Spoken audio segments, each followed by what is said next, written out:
Dr. Roger Alvarez,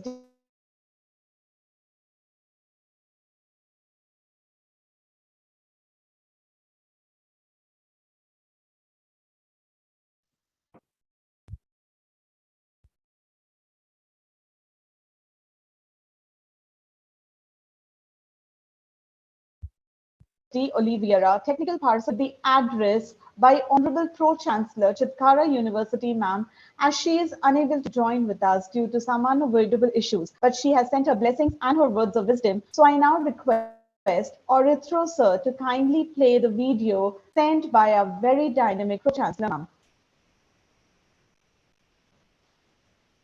Okay.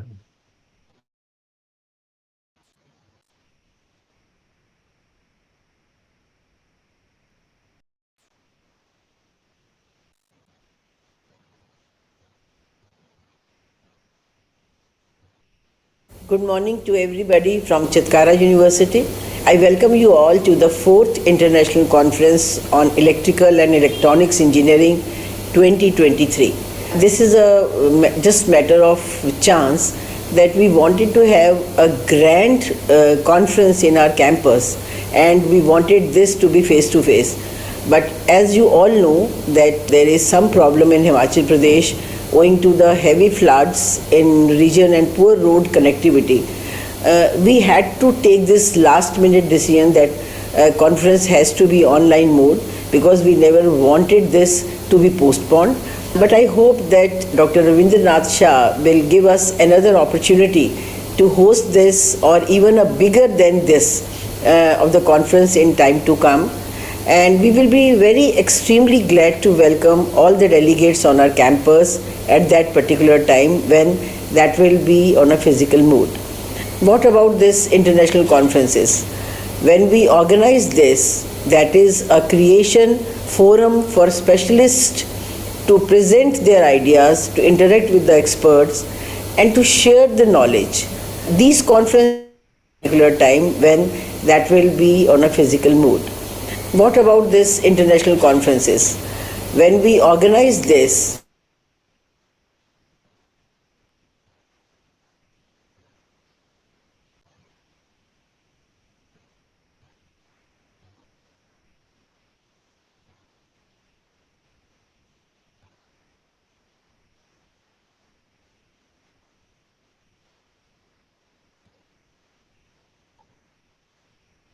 Orithro sir, can the video be played?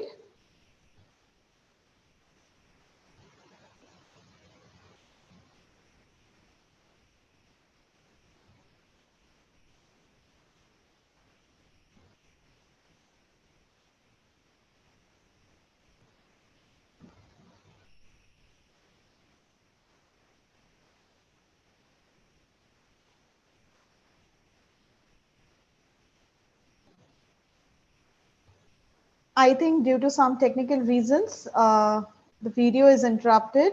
Can we try playing it again? Sure, ma'am. Yes, sir. The video play it again. Yes. Okay, ma'am.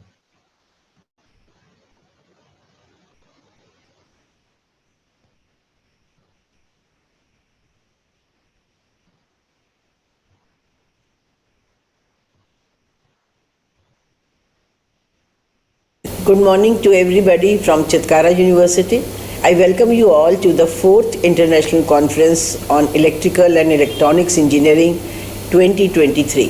This is a just matter of chance that we wanted to have a grand conference in our campus, and we wanted this to be face to face. But as you all know that there is some problem in Himachal Pradesh owing to the heavy floods in region and poor road connectivity. We had to take this last minute decision that conference has to be online mode because we never wanted this to be postponed. But I hope that Dr. Ravindranath Shah will give us another opportunity to host this or even a bigger than this of the conference in time to come.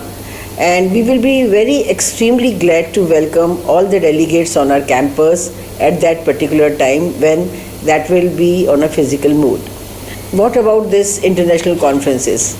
When we organize this, that is a creation forum for specialists to present their ideas, to interact with the experts, and to share the knowledge. These conferences provide the platform to collaborate, to learn, to work together and make strong bonds amongst ourselves or amongst the people, those who are sitting with the different ideas. I'm sure that IUC IEEE 2023 will provide a great platform to all the keynote speakers, all the guest speakers and all the delegates for knowledge sharing, and will lead to thrust in research collaborations, joint publications, project finding, research guidance and product commercialization. And if this type of outcome is there of this type of conference, I think we will be able to achieve a great target. In that manner, Chitkara University is deeply committed to enhance this cause of knowledge creation and sharing, and that way we will look forward to organization of even more number of such events.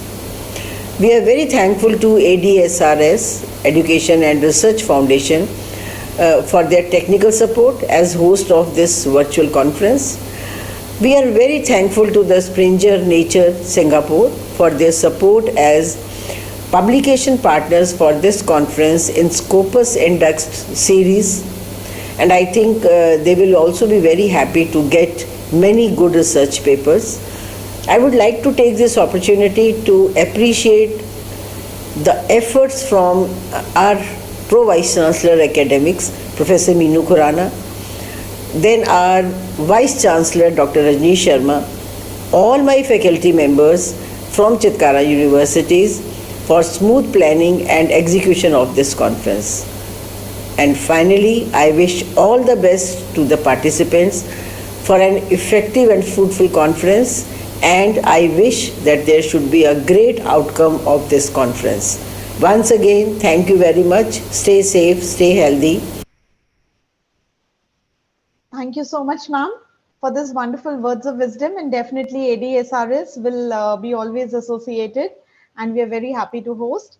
So thank you once again for giving us this opportunity. I now request our guest of honor, Professor Bhim Singh Sir, SERB National Science Chair and Emeritus Professor, to kindly start his words of wisdom to all the participants present here.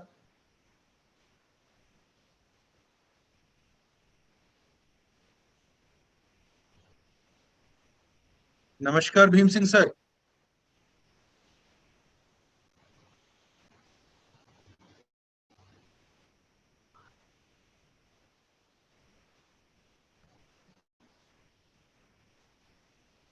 Hello, everyone, again.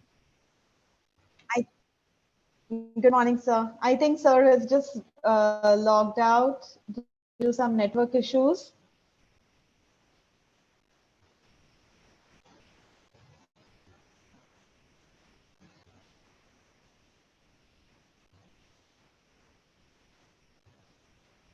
Hello. Good morning, sir. You're audible, sir. Okay. Bhim Singh sir, good morning.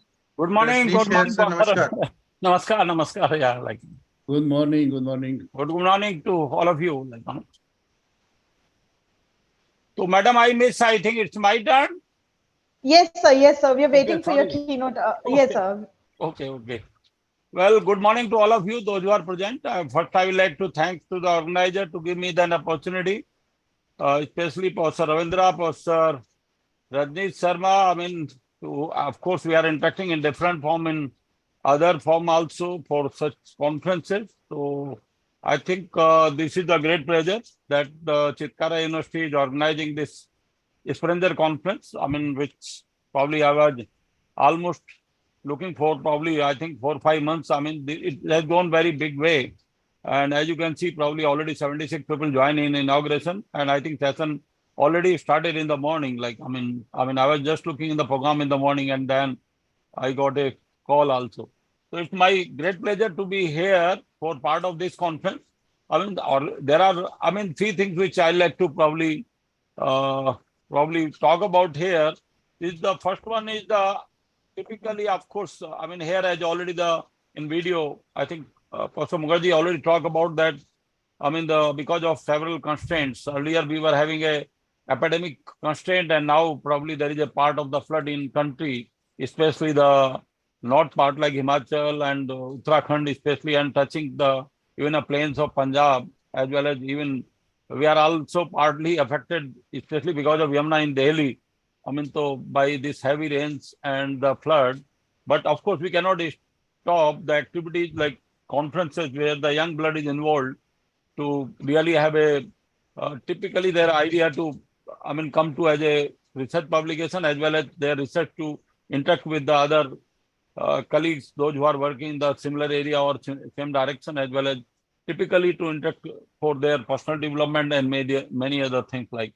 So for them, it is a great opportunity that they will have a, I mean, the opportunity to present their work or their idea and their innovation in the conference. Of course, I could have loved to come to the conference in Chitkara, which I couldn't make even the last conference. And of course, Professor our typically, I mean, our Professor Rajneesh Sharma, I think last time also he really was very keen that we should visit, but because of personal reason, I couldn't visit. But of course, as I mentioned that we have to continue the conference, and especially in electrical electronics engineering, we have a technology which are coming up big way. I mean, which really affecting the at the moment. I mean, not only probably to us only, but probably the globally as well as the this part of continent like which we call it India. So there are many technology. Typically, one important technology is the typically, or you can call it like a energy related. I mean, energy related means we are going, of course, in India, we already crossed, I think, 170 gigawatt around the solar itself crossed the 70 gigawatt. And we have a big commitment. Of course, our federal government as well as state governments are doing reasonably great to come up for this energy sector to convert other form into electrical energy, because we are already have a difficulty in the typically in fossil fuel, especially coal, we are importing, and even the gases also. So this is the right time that we are probably using the renewable energy sources to bring into electrical, which can be used for many other purpose. And the other associated technology typically which coming as a big way, not only related to electrical and electronics, but even a lot of others, mechanical as well as the computer people have to come typically for electric vehicle, which is a big network. I was looking today newspaper that, I mean, in the probably in December, I mean, the federal government have decided to have typically a project coming from Delhi to Simla, running the buses or electric vehicle buses and having a charging infrastructure on the way. I mean, they mention it. It's every 20 kilometers there will be a fast charging station so that the bus can fly from Delhi to Simla as a pilot project. I mean, but of course in Delhi we already have a large number of electric vehicles in terms of taxi, in terms of two-wheelers, three-wheelers, four-wheelers, as well as the buses. Like, so that's the another technology where the electrical electronics.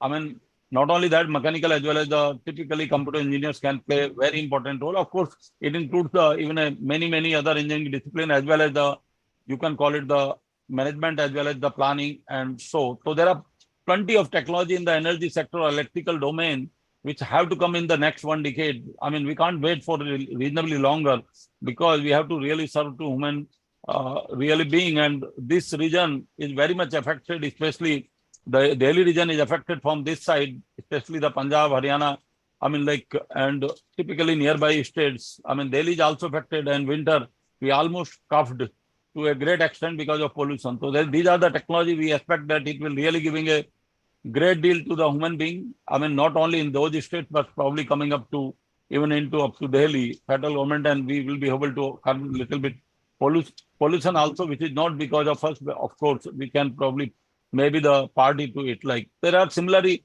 lot of technology where it is lot of startups are coming up.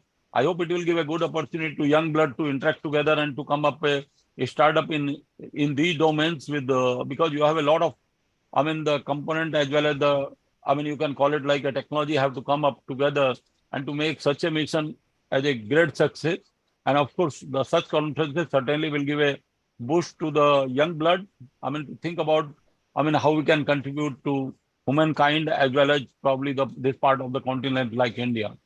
So with this, I will like to certainly, consulate and wish all the best that you will enjoy in the next couple of days, the good deliberation in the conference as well as interacting with the innovations. Those the authors will be presenting and interacting together so it's really a very gesture that even the university, private university like Chitkara have come big way, especially under the typically a leadership coming up from Professor Rajneesh Sharma, who has been very instrumental now to bring the conference to Chitkara University, even not here, even from IEEE forum also. And wish you all the best. And thank you very much, Amin, for again giving me opportunity this morning. Thank you, Amin. Back to you, Thank you so Thank much, you. sir. Thank you, It's Bhimsen sir. Thank you, sir. It's always an honor to hear you in all our conferences, and it's a great honor and really a good source of inspiration and motivation to all the young researchers present here. So once again, thank you so much, sir. Next, we have with us a very eminent professor, Professor Milan Simic from RMIT University, Australia. Dr. Milan Simic is the KEA's Journal Editor, Program Manager, Masters of Engineering Management, and Associate Director of Australia-India Research Centre for Automation Software Engineering. So without any further delay, I now request sir to kindly motivate the young researchers present here for the conference. Okay, good morning, good day, as we say here in Melbourne, or good day for everybody around the world and especially in India right now. After this great speech, the first one from Professor Singh, I don't think I have too much to say because it is a great speech. He said everything what is important. Anyway, first of all, I would like to say thank you to ICEEE 2023 Organizing Committee, and especially to Professor Ravindra, my good friend, for inviting me to this great conference. And I hope and know it will be great. It is my honor and great pleasure to be present and talk to you right now. I'm sorry to hear that you have bloods now, and I'm sure you will fix these problems and may not have problems in the future. If we as engineers do our job, we should try to do the job and fix the problems like this, like floods and fires and so on.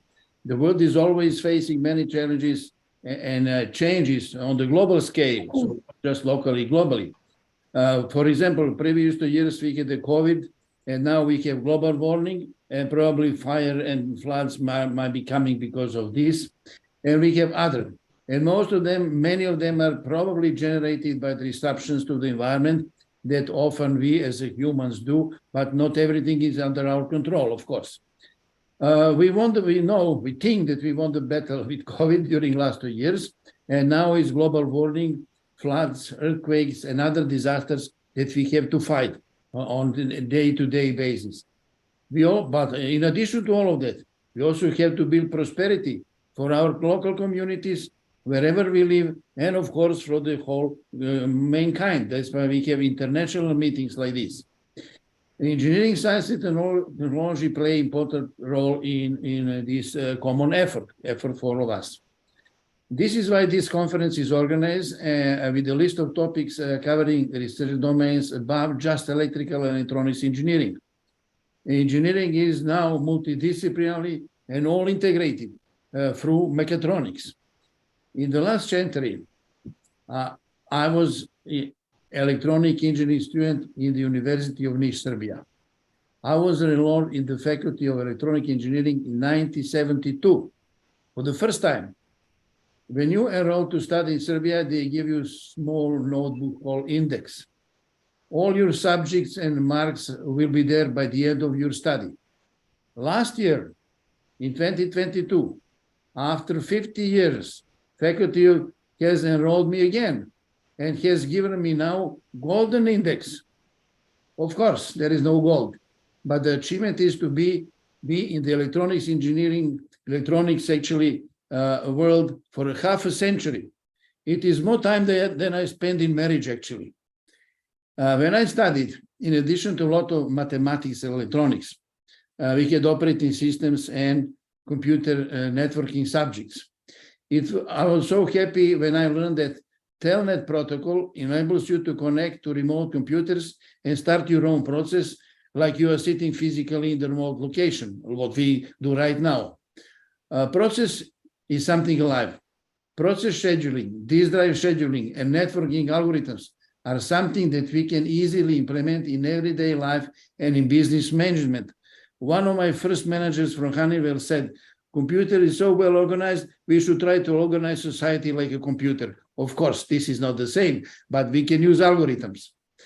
And now, thanks to TCP/IP, we are able to transfer large amount of activities online and run hybrid worldwide events like this conference. I prefer to say online instead of virtual. Online is now very real business. We will have more time to talk and exchange scientists, other ideas during the conference and outside of the conferences. Of course, I prefer face-to-face events, as Pro-Chancellor Madhu Chikara says in her inspiring welcome message.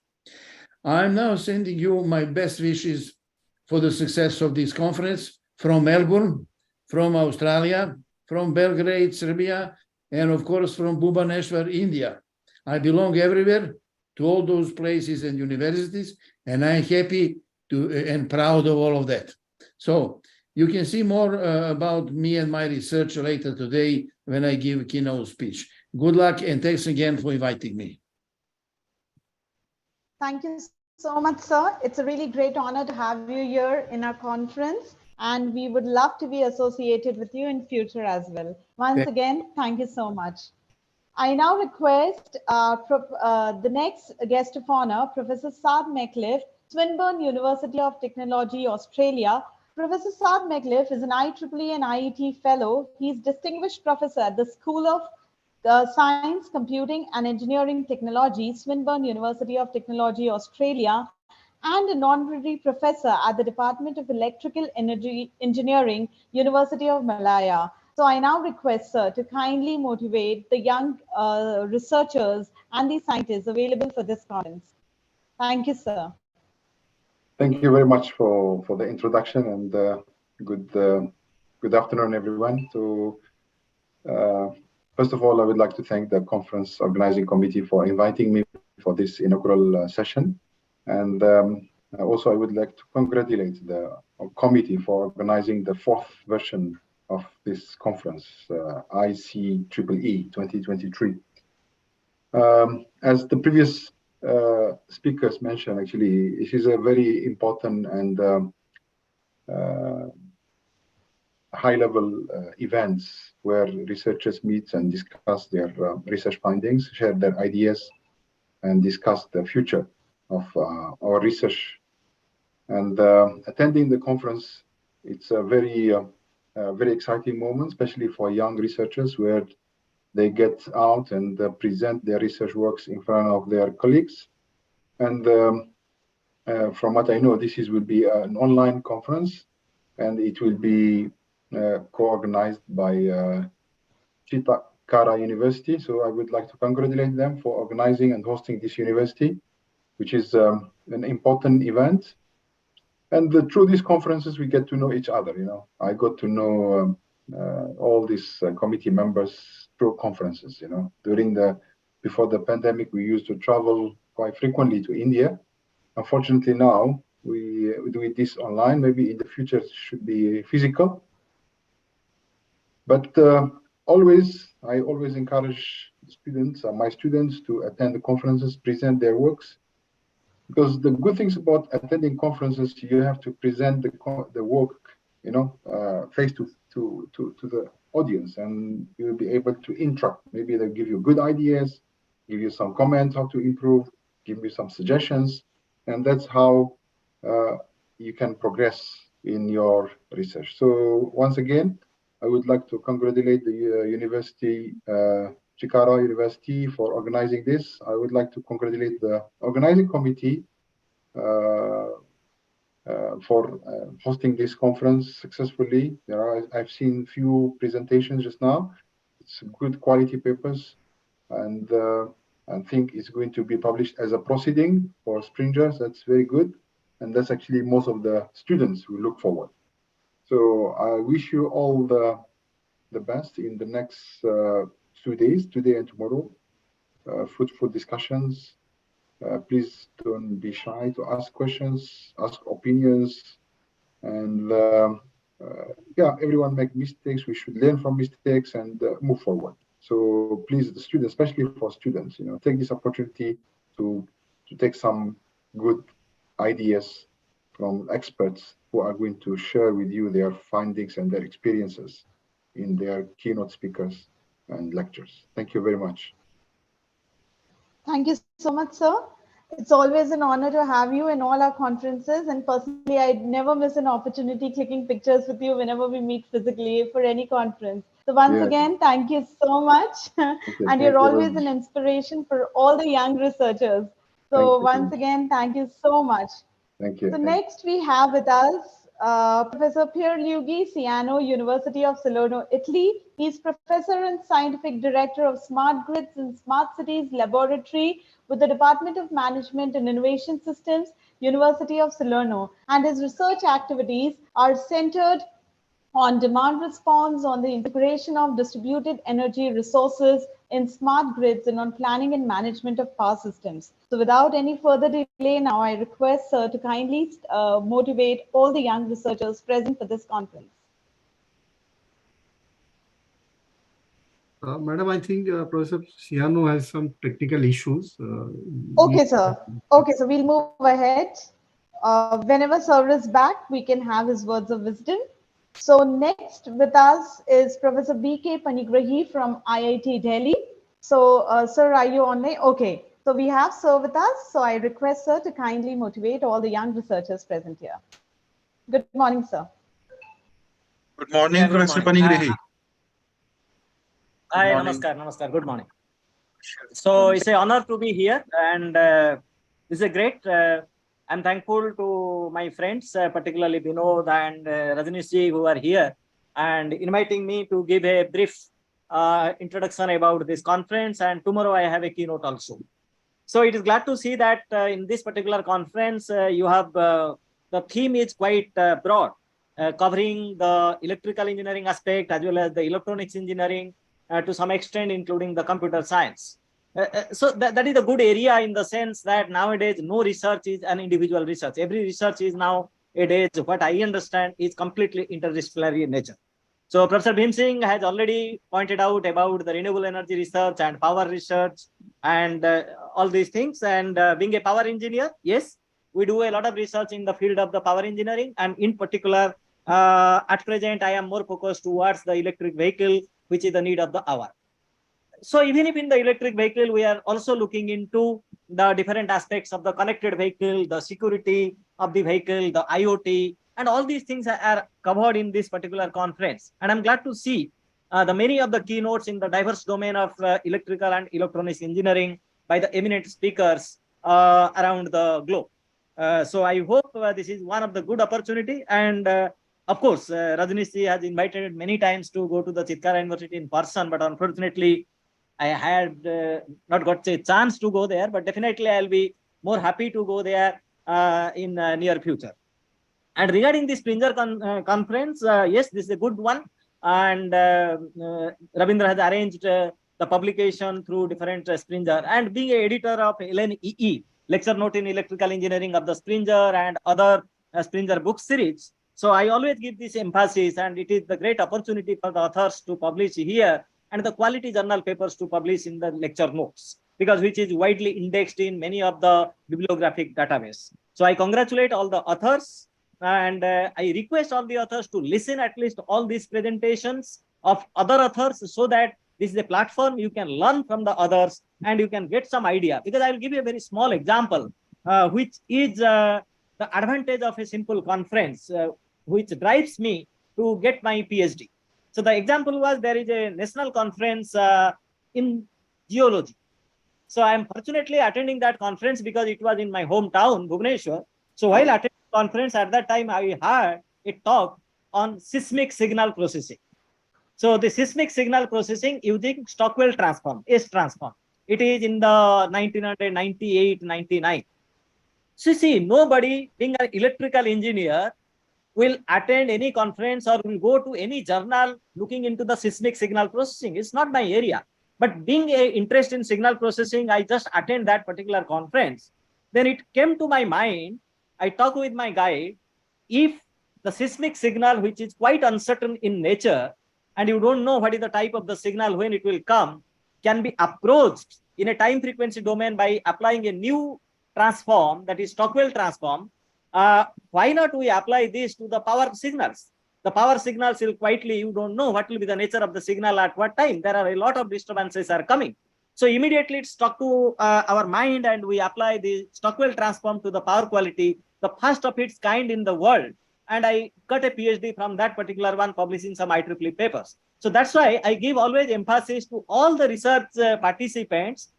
May not you understand the full thing of the particular paper, but at least try to take a gist which may change your research direction, or which may force you to think of something out of the box, and you can, that is the main thing of these conferences. So lastly, I wish this conference a great success, and I'm sure it will be a great success because of the quite efficient and enabled organizers and the university and the administration of the university, and with all these fantastic keynote speakers lined up for this particular conference. Thank you and namaskar. Thank you so much, sir. Sir has got a wide research area in power quality, fax devices, power system protections, and AI application to power systems. So, I request all the participants, if you have any doubts, any queries, you can contact Professor, as he's a very knowledgeable, and he's got a vast research areas in the domain as mentioned. So once again, thank you, sir. And it's a great honor to have you with us. Thank you so much, Professor Panigrehi. Thank you so much. Thank you. Thank you. Thank you. We really look forward Thank you to so much, host sir. you on campus, actually. Yeah, Thank you sure, so sure. much. Thank you. Thank you, sir. So next we have with us Professor Wisław Pawlowski, University of Nas, Poland. And his area of interest is on mobile and distributed systems, Internet of Things, specifications and semantics of software systems, formal methods and applications of logic and category theory in computer science. Is Sir there online? Yes, can you hear me? Yes, sir, we can hear you, sir. Yes, Professor. So first of all, I would like to thank the organizing committee for inviting me for this conference. I'm sure it will be the whole conference will be a huge success. What is especially important, in my opinion, is that this conference gathers specialists from many areas, because nowadays the world really needs joint work of specialists from different areas to develop our technology and to develop our techniques further. As you already mentioned, my background is close to the to computer science and in some sense also to mathematics, but I'm sure that electrical engineering, informatics and computer science will converge to a large extent, and it will drive the further development of technologies that we'll be using for a long time in the future. Excuse me, sir. Sorry to disturb you. So can you just turn on the video camera? I'm sorry, but I cannot. I didn't expect that I will be talking today, because the invitation came in the middle of night, so I wasn't reading my mail. Okay, sir. It's okay. So sorry for we that. Can continue. Of Sorry course, to disturb. tomorrow I'll have during my talk I will have the camera running. Sorry. Yes, sir. So, excuse me for that. So, just to say my couple of words again, I would like to wish all participants of this event that they will enhance their understanding of different areas that are converging. In my talk tomorrow, I will try to explain how the world of IoT can benefit from computer science and how we can make the IoT environment a nice and cohesive environment to work and to augment our everyday lives, I would say. So because I didn't expect this invitation, I have no prepared statement from my side, but thank you once again for inviting me, and I hope my lecture tomorrow will be useful and you will find it interesting. Thank you. Thank you so much, sir. Thank you once again for this wonderful, and definitely tomorrow we'll be joining to hear more from you regarding the topics of mobile, distributed, and IoT. So once again, very thank you so much, sir. Next, we have with us Dr. Roger Alves de Oliveira from Technical Power System Consultant, Hitachi Energy, Spain. His main technical skills include power system modeling and simulations, power quality analysis, measurements and data analysis, artificial intelligence, machine learning, and deep learning. So I now request Professor Dr. Roger Alves to kindly start the session. And just a moment, I'll share my screen Yes, here. sir. Sir, if possible, can you turn on the video camera? Yes, sure. Just a moment. Okay. Is this screen? Okay. Yeah. Okay. So maybe my screen is a bit polluted. Let's see now. Excuse me, just to interrupt. Sir, this is the inaugural session. Your talk will be, industry session will be starting after the inaugural session. So please, could you please just say a few words about the conference? Sure. Yes. Okay. Yeah. So hello, everyone. Good morning. So my name is Roger Alves de Oliveira, and I was a doctoral student, a PhD student at Luleå University of Technology in Sweden. And first of all, I would like to, oh, I don't know why my screen is stopped to be shared. Can you see my screen again? Yes, sir, but we don't require the screen right now. You can present the presentation in your, this is just a 2 minutes, just a motivation to all the participants. Yes, okay, sir. sorry, yeah, I mixed it, sorry. I thought that would initiate it right now. No, sir, okay, so yeah, first I would like to thank Professor Dr. Shimi for the invitation. Shimi was my colleague as well in Sweden at Luleå University of Technology. And also I'd like to thank the organizer committee of this conference.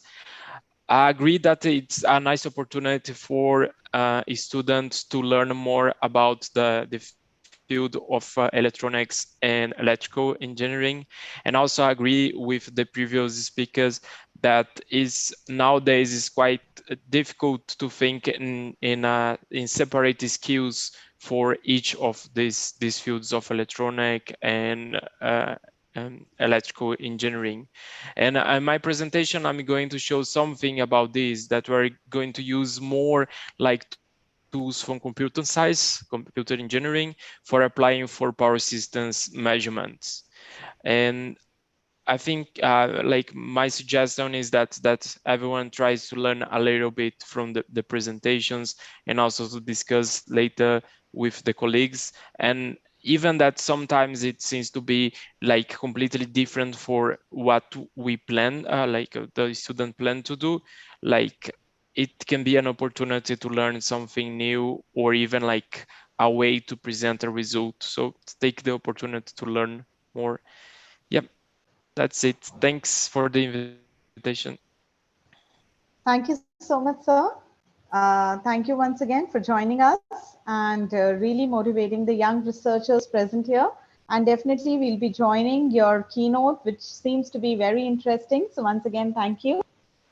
Thank you. Next, we have with us Honorable Vice Chancellor, Chitkara University, Professor Rajneesh Sharma, sir. So he has held the position of Pro Vice Chancellor, Dean Research, and Dean Academics, as well as Academic Affairs at Chitkara University. And currently, he's the Vice Chancellor of Chitkara University and is responsible for developing various academic systems at Chitkara University as per the regulations received from UGC for implementation of National Education Policy 2020. So without any further delay, because sir has been really a good source of inspiration and we had received timely help for organizing this conference, I now like to request sir to kindly present his views and give blessings to all the participants who are present here for the conference. Thank you so much, Dr. Sophia Pillai. I'm not that old person where I could actually give blessings to all the delegates. I'm a young person, right? At least young at heart. But nevertheless, thank you so much for inviting me to the inaugural of this event at the fourth international conference on electrical and electronics engineering. Uh, it is actually a pleasure to speak after sessions by personalities like Professor Bhim Singh, Professor B.K. Panigrahi, and then Professor Milan Simik, Professor Balas, then Professor Saad, and Professor Dr. Rosa just now. It is just actually a pleasure to speak after them. I have been associated with this conference right from day of inception, day of planning itself. I think 4 to 5 months back, Dr. Vindra Shah sent a WhatsApp text to our Honorable Pro Chancellor, Ma'am, Dr. Madhu Chitkara, who was the first speaker in the inaugural session today in the morning, that whether Chitkara University would like to get associated with this conference. And we actually climbed on the opportunity because, as ma'am also told in her inaugural, that at Chitkara University, we like to avail all the opportunities where we can help in creation of any kind of knowledge, and then having such platforms where the knowledge can be shared. So we actually climbed on the opportunity. I talked to Professor Bhim Singh as well because I had personally never interacted with Professor Shah, Dr. Shah earlier. But I must say that since the time we have had started interacting, there has been absolutely no regret. Dr. Ghosh has been extremely helpful in planning the all the activities of the conference. We really, in fact, Dr. Madhu Chitkara, our Honorable Pro Chancellor Ma'am also told that we really wanted to have this conference on campus. Himachal campus is very, very scenic, very beautiful campus. But unfortunately, this has been very, very unfortunate that the state of Himachal Pradesh has been under tremendous flood since last more than 1 month now. And the situation has not been improving, rather it has been getting worse day by day. So that is why we had to take this last minute decision that we didn't want to postpone, delay the conference, that let us have this conference in the online mode. And next conference, definitely, we would like to have on campus in a much bigger way as well. I remember in whenever I am given an opportunity to speak on such platforms in conference, get one incident in my mind. I was attending one conference, I think in Chicago in 2014, 7, 8 years back. And we were traveling for the banquet dinner in the night in a bus. And there was one person, professors from a US university, sitting next to me in the bus. And then we started discussing that why the conferences actually should be held when the knowledge can be shared. There are multiple platforms through emails, and there are so many other platforms, ResearchGate and so on. Why the conferences should be held? And then after 10 to 15 minutes of discussion, we agreed in principle that when you have online conferences, you make associations with the delegates. And when you have face-to-face conferences, you make relationships with the delegates. And relationships, of course, last much, much longer. We wanted to actually get all the delegates on campus, wanted to make relationships, lifelong relationships with all of you. And but let us nature has restricted us to have start associations with all of you at this phase of time. And but we've not missed on that opportunity to have convert all these associations into relationships when the conference is held next time in a much bigger way in our campus as well. Thank you so much again for inviting me to this inaugural electrical and electronics engineering. Professor Meenu Khurana, our pro vice chancellor academics, she is a hardcore electrical engineer, but then of course since last 2 decades now she has got converted to computer science engineering.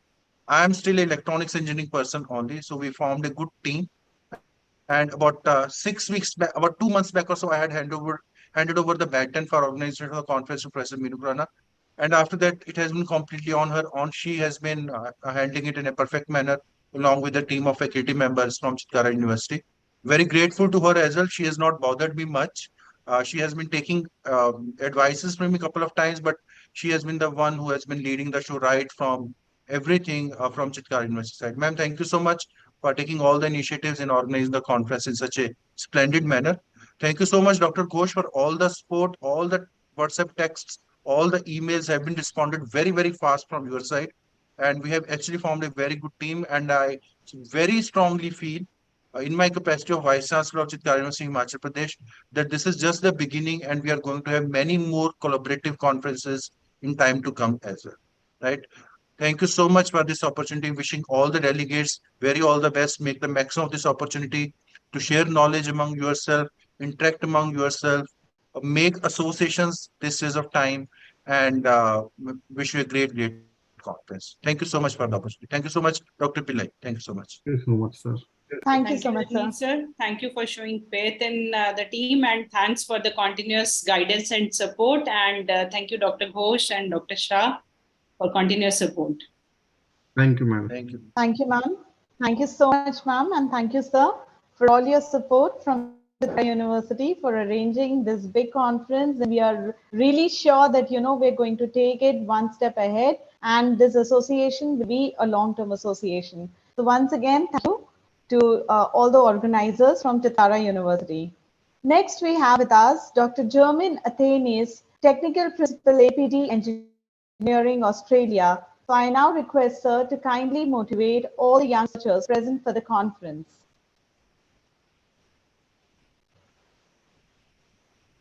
Good morning, sir. Good morning, everyone at India. I'm speaking from Adelaide, Australia. Thank you for the opportunity provided to me to talk to you this nice morning, and distinguished guests and the delegates of the conference.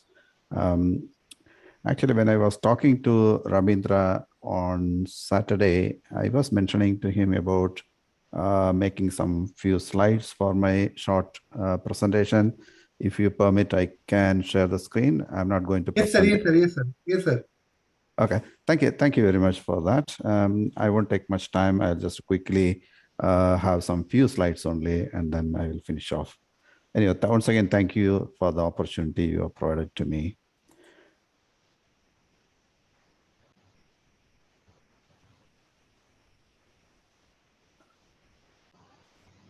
Let me please know that if you are able to see my PowerPoint screen. Yes, sir.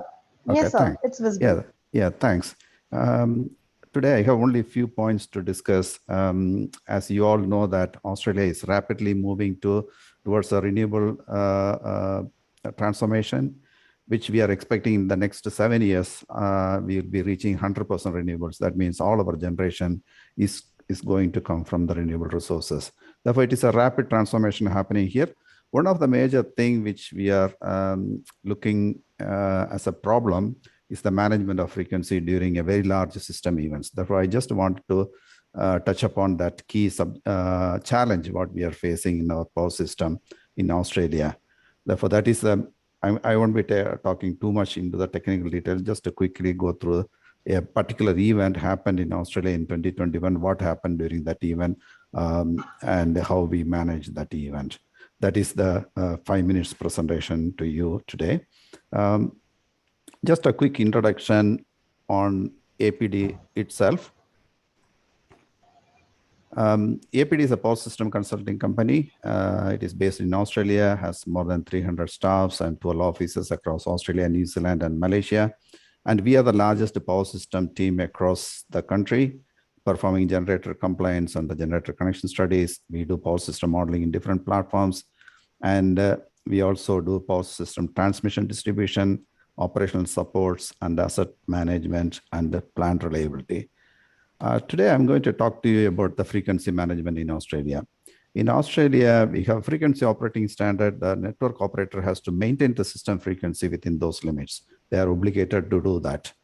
During a normal operating conditions, the frequency of the grid has to be maintained within a very tight band of 50 plus or minus 0.15 hertz.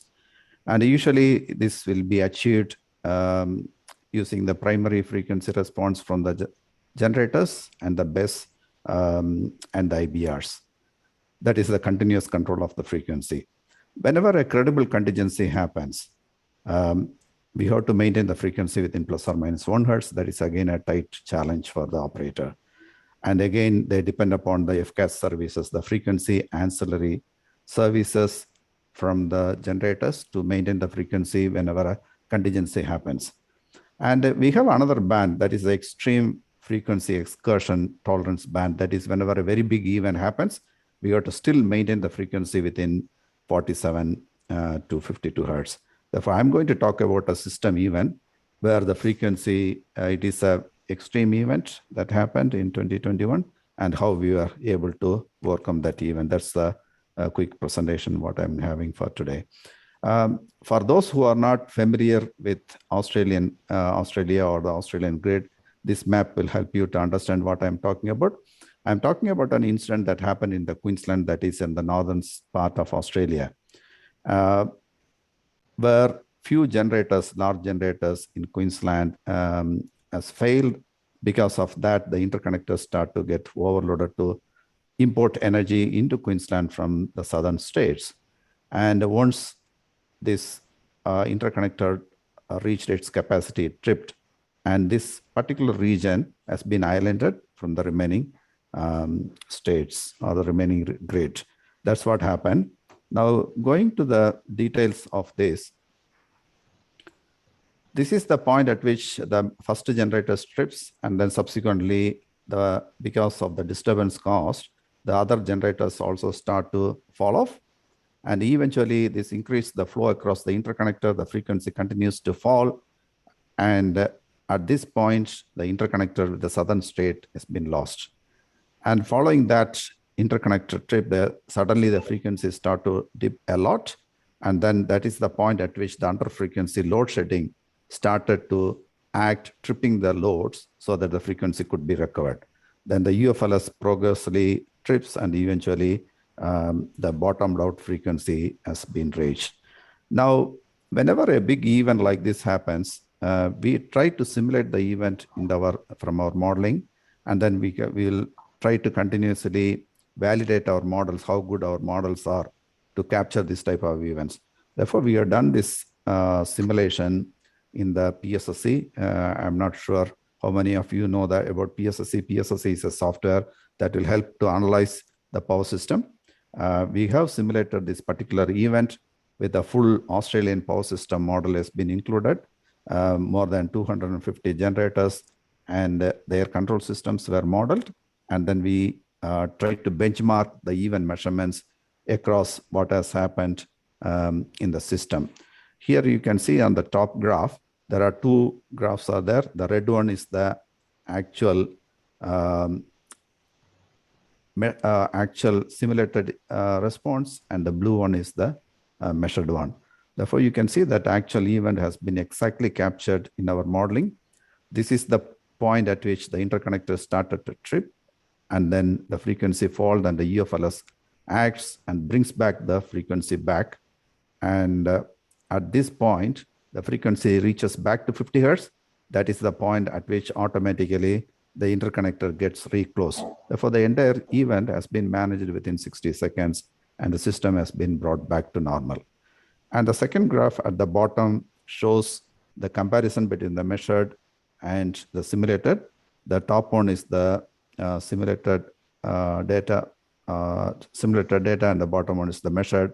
You can see that both these are matching very well, especially the inter-area oscillations, all those things. I am highlighting this one is here It is very important for us in this challenging, when you are trying to operate a grid with this renewables, it will be very challenging to control the grid. Therefore, the modeling has to be very effective so that you can plan and operate the grid effectively. That's what I wanted to touch upon with you on the challenges what we are facing. And in the coming days, when we are moving towards 100% renewable, this challenge is going to increase. Anyway, thank you very much for the opportunity provided for me to share these thoughts with you. And also in the coming days, I wish you all the best for the delegates who are going to present the paper. All the best for the success of this conference. And once again, I thank the organizers for this opportunity. Thank you, everyone. Thank you, sir. Thank you. Thank you, sir. Thank you so much for making us aware about the APD and the Australian grid. And I'm sure, you know, the challenge of operating the grid will be taken as an inspiration by some of the researchers, and they'll be able to solve this great challenge. So once again, thank you so much for presenting this wonderful presentation and enlightening us about the APD and the Australian grid. So once again, thank you so much. Thank you, everyone. Thank you, sir. I now request Dr. Shimi from Punjab Engineering College to kindly motivate the young researchers and present us with her words of wisdom. A very good morning to all the dignitaries, experts, delegates of the Springer 4th International Conference on Electrical and Electronics Engineering, organized by the Chitkara University, Himachal Pradesh, in collaboration with ADSRS Education and Research on these 2 days. And I'm Dr. Shimi Sudhalata. I'm Associate Professor at PEC, Punjab Engineering College, deemed to be University, Chandigarh. And I feel privileged to introduce this conference. I was asked to introduce this conference, and I was part of the past 2 conferences of this series. And we had very good papers in that. Like the first, I remember the first conference was in 2020 in the National Power Training Institute headquarters. And the second one was with the University of Malaya in Malaysia with Golgotia University. So that we went to Delhi and we attended it. After that, the third one, I think it was in the, it was with Bharat Institute of Higher Education along with University of Malaya in 2022.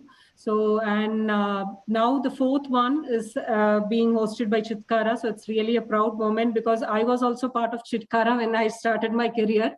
So I'm really feeling privileged that I'm also part of this. And all these conferences, we know that it gives an opportunity for all these engineers and practitioners to come together and share our knowledge. And as all the experts had already said, all the areas what we see are multidisciplinary, or you can say interdisciplinary. So now when all engineers from different backgrounds come together, we can come out with new innovations. So I feel, and apart from this, we had very good eminent speakers. We have speakers who are going to speak to us, and 2 big shots, we can say, Professor Beam Singh and Professor Panigrihi sir, who we could see and we could hear from them. That's also a very great thing.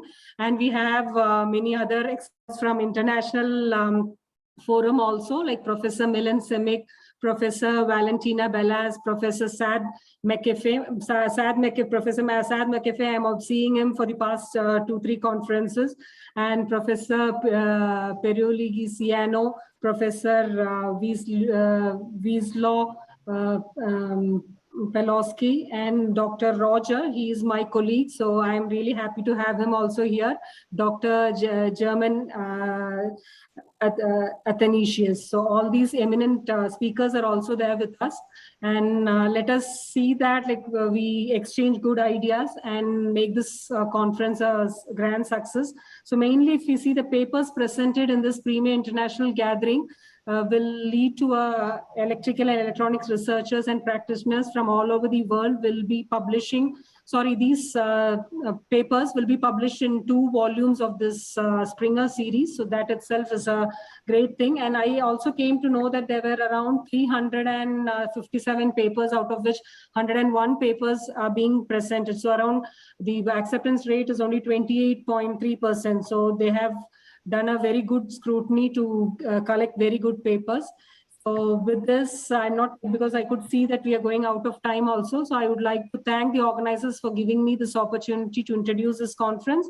And I wish all the delegates a successful knowledge exchange event. Thank you.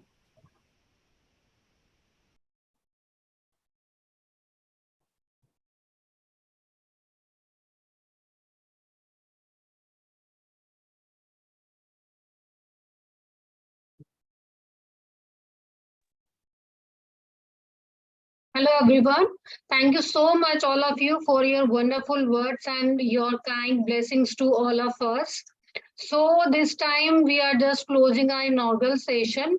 So I'll request to everyone kindly wait for our technical session. It will be start sir, can we start just now? Yes, yes. So thank you so much, all of you. Now we will start our technical session. So for this Can today, we, Professor Shukla, can we just request all the participants to switch on their cameras and we can take group screenshots? Yeah, sure, sir. I'll request all the participants kindly switch on your cameras and mute your mic, please, for the one photograph, a group photograph.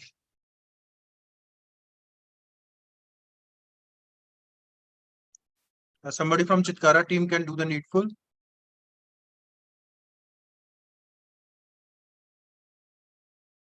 Dr. Nagesh, maybe you can take few pics. And yes, inform us once it is done. Yeah, inform us once it is done.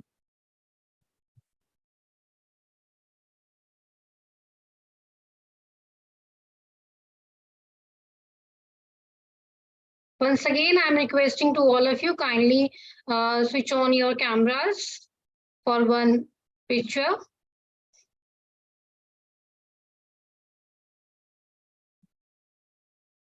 Dr. Shukla, probably you can, switch to the grid mode so that we can have multiple photographs, multiple, images. Okay, ma'am. We are not able to do it from our side, but probably you can do it. Or Dr. Ghosh, you can, do it in the grid mode.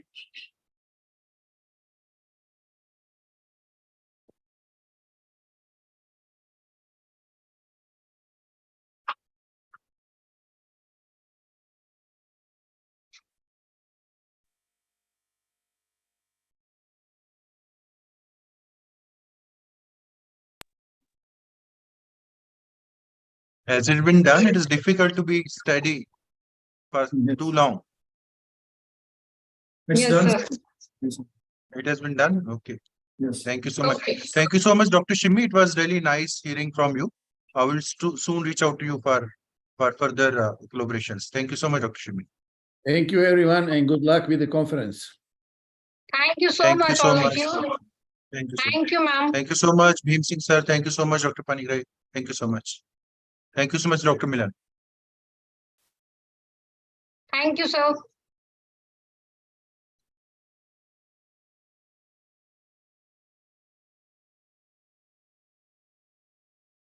Dr. Shukla, can we start with our technical session, that industry session with Dr. Roger? Yes, sir. Now I would like to request today's technical session, Dr. Roger. Actually, first of all, I would like to say hello to everyone, and it is my great pleasure to welcome all of you in the 4th International Conference on Electrical and Electronics Engineering, ICEEE 2023. Actually, I take this opportunity to welcome the technical expert for this conference, and for this conference, ICEEE 2023. This is hosted by the Chitkara University, the best university in the North India, and organized by the ADSRS Education and Research Foundation. It is my great pleasure to introduce our today's technical expert, Dr. Roger Elvis. He is a technical power system consultant, Hitachi Energy, Spain.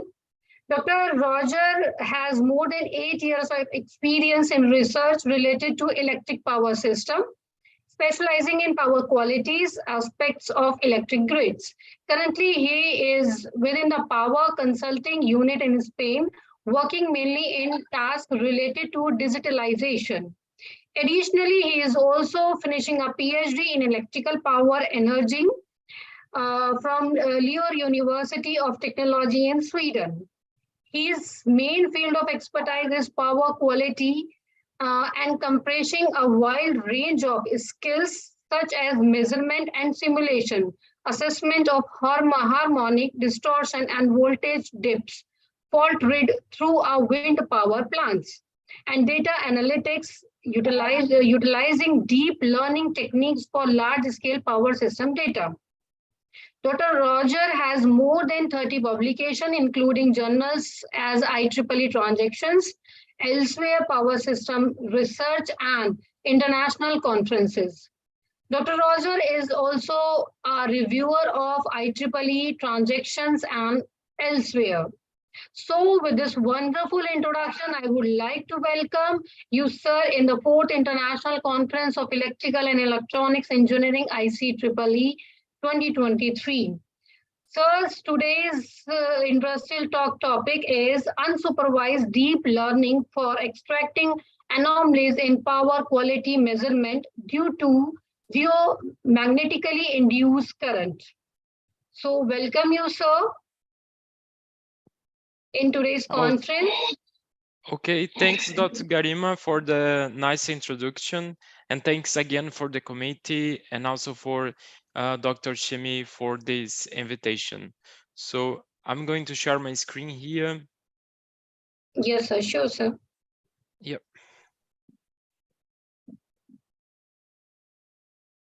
Okay, can you see my presentation? Yes, sir.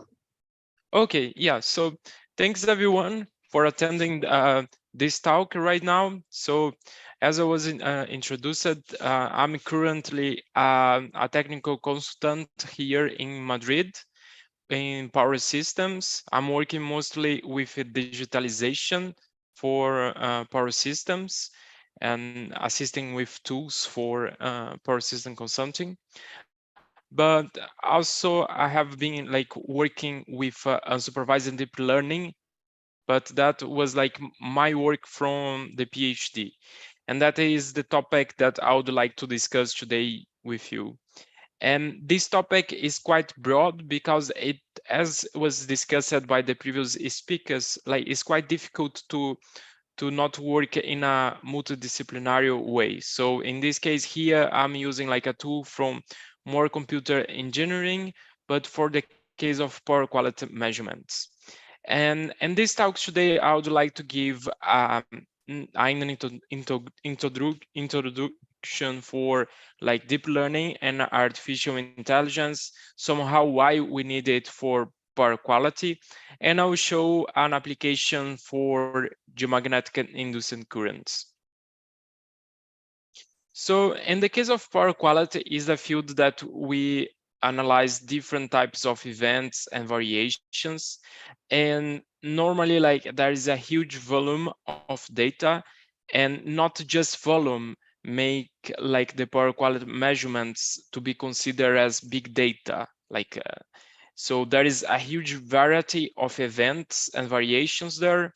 There's different locations that they are measured. For example, here I'm showing this example with measurements that can be in the transmission, in the medium voltage, and also in the low voltage. And all of them are like power quality monitors that are installed to capture a variety of different types of measurements. For example, here harmonics, interharmonics, transients, voltage dips, flicker, interruptions, and also velocity.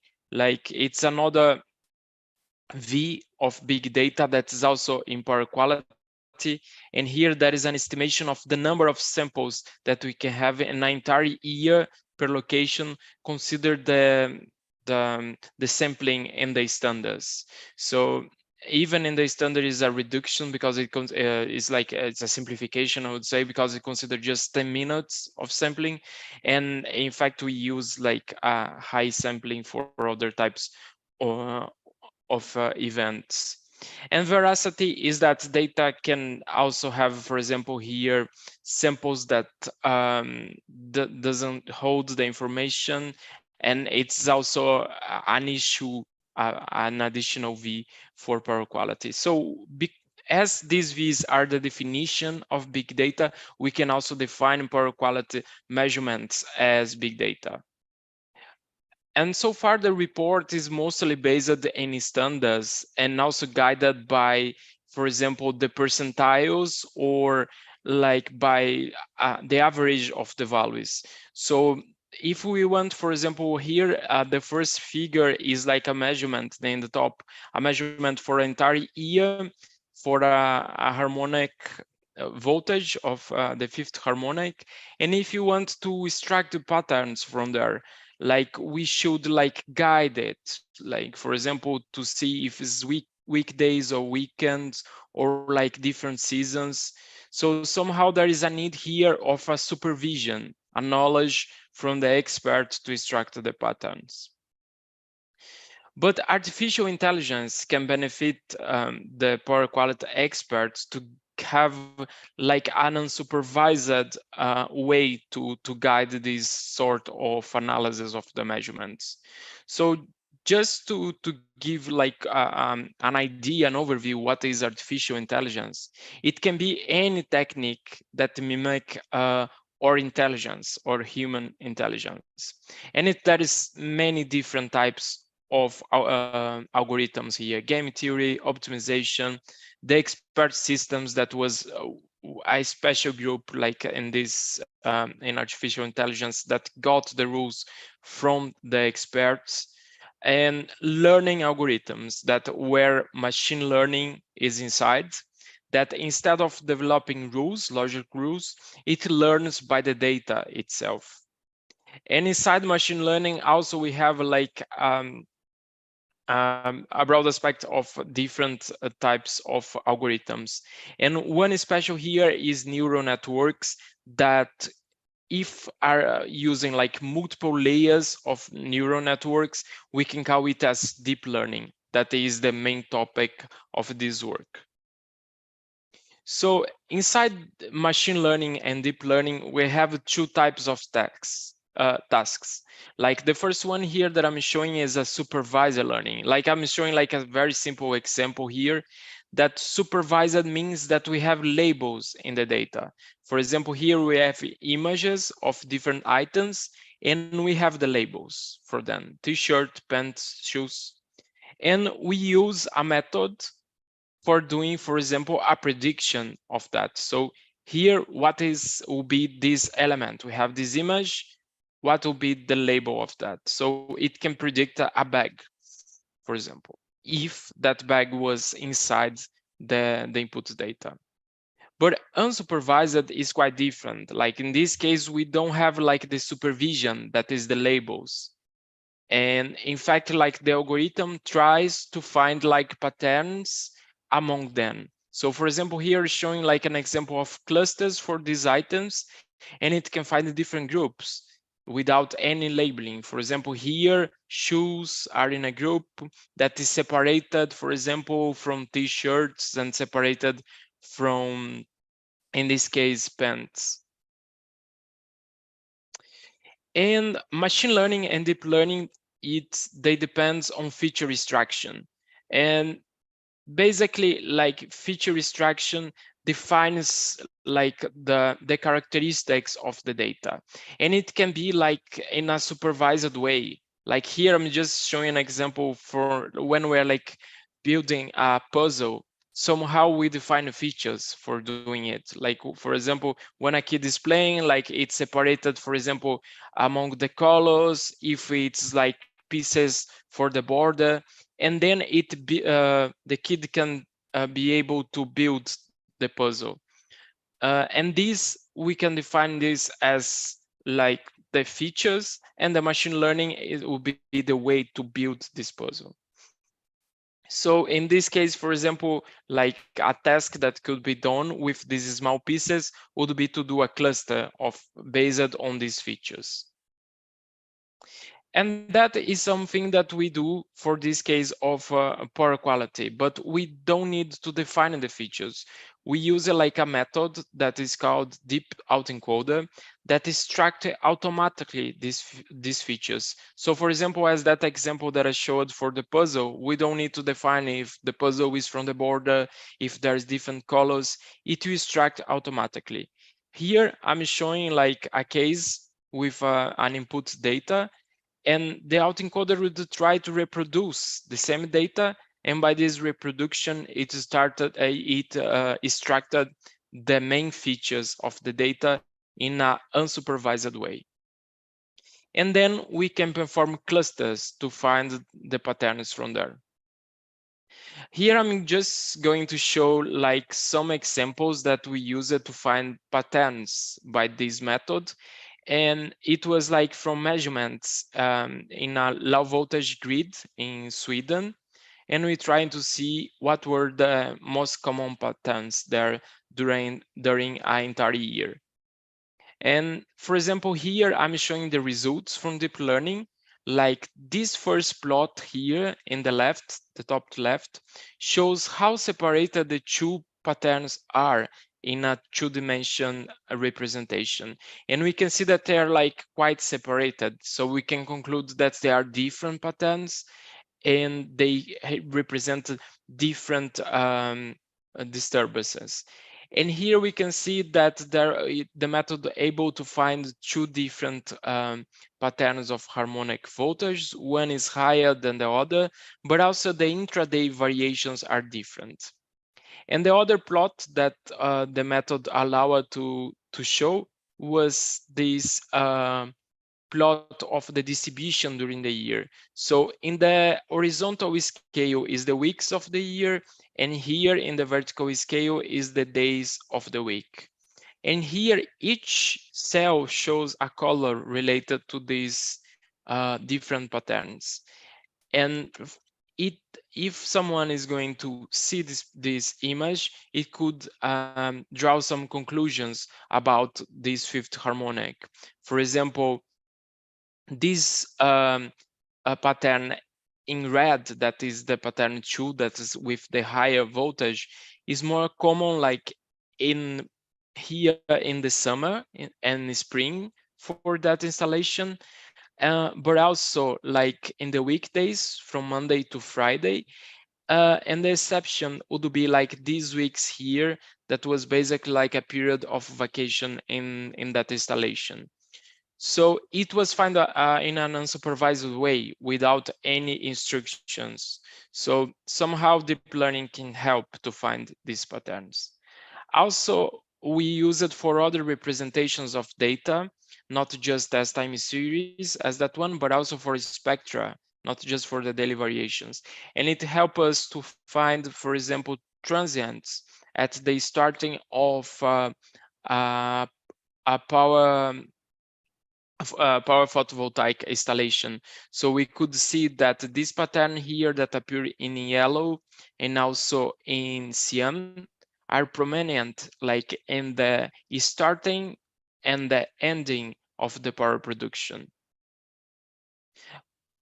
But also we use this application for anomaly detection. So basically, if we go back to that example of the puzzle, would be pieces that would not be like in a cluster. They are like different. So in this case, we also use it to try to find anomalies in the power quality measurements. And that is the example that I'm going to show now. So basically, we try to find like which ones that are here are in cyan and red for a distribution that are outside, for example, this sphere, or for the previous example from a circle. And the method is basically explained here, is also based in deep autoencoder and clusters, but we try basically to define a threshold from this distribution of the data to get these points that are anomalies. And here we also try to relate this anomaly, when there is anomaly here, like that is, we define this index A equal to 1, if there was or not geomagnetic induced current, geomagnetic activity. Generally speaking, like geomagnetic activity is when there is aurora, when there is solar storms, like in the north and south poles. And basically, like this causes the saturation of the transformers, similar as energization of the transformer, and it causes also like anomalies or variations in the harmonics, especially the even components. But it's longer if we compare like a transformer energization with a geomagnetic event. It's longer. It's not just like the saturation and a recovery. Like it's longer. So in this case, we're looking for something that we call true positive. We use an index that indicates if there was or not geomagnetic activity. And if it's higher than 5, and if there is an anomaly, we call it as true positive. So we applied this to 4 locations in Sweden, and we tried to see how was the propagation of this event. Here, I'm going to show just for one of these locations, and we could see here is the different categories of anomalies, and we can see that this true positive have much more outliers than the other categories, and the voltage is much higher than the others as well. This is a specific harmonic and even component that normally is around 0. And here is like how it was extracted. We can see that the true positive has like all of these spikes, but also false positives has also this. And the false positives can be, for example, the transformer energizing or other events that causes this harmonic distortion in the grid. But in this case, we're interested in this one, and it was quite helpful to understand the dynamics in the grid. Soon this paper would be published. We are like under revision now for this. And here as well, like we applied this to see for different latitudes. I'm just showing here like a region. Normally, like these events happens more like in the north and south poles, because it's where it can be see the aurora and where it's more intense. But also by studying like some and reading some papers from space science, we also noticed that there is a region in the South Atlantic that also can have like the same issue, like they cannot see the aurora, but when there is a solar storm, they can also be impacted. There is a sort of a role in the magnetic field. So we got measurements like in an installation in Brazil, and we tried to relate it with the measurements in Sweden by applying this method. And we could see like here is the results in Sweden, and how in red are the days that presented these true positives, and here in Brazil, and we can see that there are some simultaneity there. And then we just go for those days that are simultaneous, and you're trying to understand if the dynamics were the same or not. And here was an example for an instructor day, and we could see that these anomalies occurred at the same time in Brazil and Sweden. And also the variations in the magnetic field that cause this distortion was also about the same time.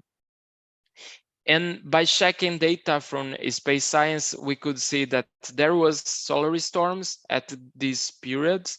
It was possible to see aurora in Sweden, and the KP index was also higher than 5 in both locations. So we could verify the method, and it could help also to find this knowledge for the Brazilian grid. And another thing that helped us in this case was that in that particular power grid, there is a lot of trips that here is like our cloud of all the causes for trips during 5 years in that power grid in Brazil. And the most cause there is undetermined. And we try to link it, like the simultaneous with the days, with those maltrips, with the true positives. And we could see, for example, that there was a trip when there was a variation of the magnetic field, but also when there was an increase in, for example, of this harmonic 4 and 6. And so we could associate this variation with the magnetic field with the variation in the harmonics as a cause of our maltrip. And it's also helped us to map the protection trips in this region there related to positive anomalies. And this also is going to be published soon. It's a paper under review. Yeah, so the conclusion is that like deep learning can become like a new tool. It can be easier for interpret. It can assist to find patterns and also anomalies in the data. It can help to give like some of an indication for the most important time steps in the data and how to proceed with the data analysis. But one of important conclusion here is that power quality knowledge and the role of the power quality expert is still needed. Even that we're using a more automatic method, it is still, we need the human and the expert knowledge to provide the proper solutions and to analyze properly the data. So that's it from my side today. Thanks again for the invitation. And if you have questions, I still have access to this email from LTU, but you can also email me from the Gmail.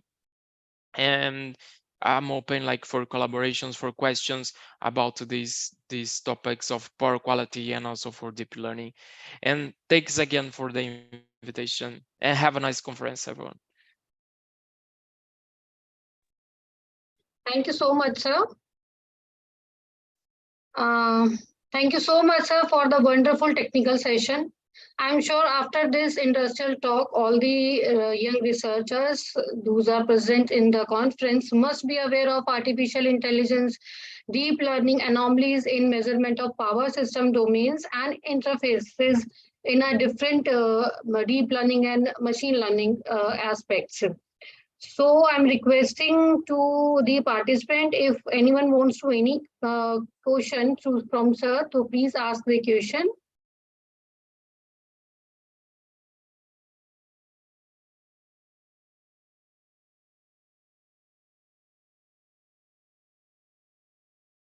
Okay, I think everyone is already aware all the things in the sir's talk. So once again, thank you so much, sir, for your wonderful session. And now I would like to invite our next keynote speaker. Thank you, sir.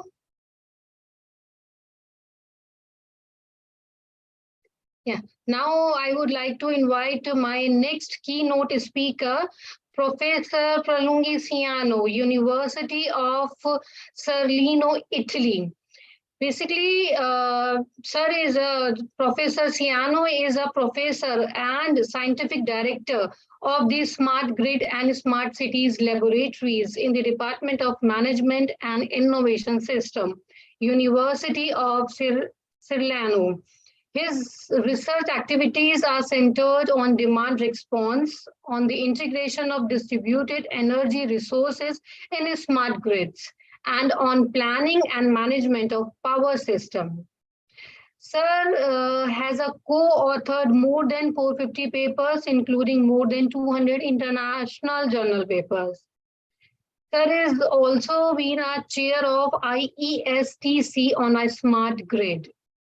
Professor Ciano is the editor for the Power and Energy Society section of IEEE Access, IEEE Transactions of Industrial Informatics, IEEE Transactions of Industrial Electronics, Open Journal for the IEEE, IES, and IET Renewable Power Generation. Sir is also editor for the journal Smart City, MDPI publisher, editor of Intelligent Industry System, Springer. Sir has received the award of highly cited researcher by ICEEE Web of Sciences Group. So with this wonderful introduction, I would like to welcome Professor Siano in the 4th International Conference on Electrical and Electronics Engineering, IEEE 2023 for the keynote topic, Smart Energy Communities for the Energy Transition. Welcome you, sir. Thank you very much. Good afternoon, everybody. I am very delighted to present this keynote at the 4th International Conference on Electrical and Electronics Engineering. I'm grateful to the organizers for this invitation, in particular to Professor Nat Shaw. Today I'm going to present this keynote titled Smart Energy Communities for the Energy Transition. In this presentation, after briefly introducing the energy transition, I will talk about energy communities and the opportunity for procuring flexibility resources in the ancillary services market. And I will then present an architecture for the large-scale aggregation of prosumers, in particular for the management of an energy community that was designed and developed at the University of Salerno in the context of an Italian pilot project to allow a community of prosumers to participate in the ancillary services market, both solving their and the real-time problem. Then I will describe an innovative distributed parallelized linear programming based optimization that is scalable and privacy preserving, allowing to deal with 100,000 prosumers without disclosing their personal information. And then we'll present some results from an Italian pilot projects, and then I will present some conclusions. As known, due to global warming, the average temperature in the world in 2020 was around 1 degree higher than the median value in the period 1950-1980. And this global warming, in addition to causing melting of glaciers and rising sea levels, also triggers some other climate changes, such as desertification, increase of extreme phenomena, including hurricanes, floods and fire, and with this causing also incalculable damages to the people. The scientific community is almost compact in attributing the cause of this of this phenomena to the anthropogenic emissions of greenhouse gases into the atmosphere, particularly since the Industrial Revolution. As we can see from this figure, the increase of CO2 emissions, that is the main of these gases, that comes largely from the energy sectors. But obviously this is not the only gas contributing to this climate change. And here we can see some warming projection for the end of this century about the increase of the temperature in the world. And in order to keep the global warming below 2 degrees above pre-industrial levels by the end of this century, the United Nations Climate Change Conferences of both 2015 and 2021 confirmed the commitment to achieve the so-called carbon neutrality, meaning zero emission by 2050. This can be achieved by the energy transition. That means a transition from a mix of energy centered on fossil fuels, as you know, to one with low or zero carbon emissions, mostly based on renewable sources. There are different interventions that can be considered.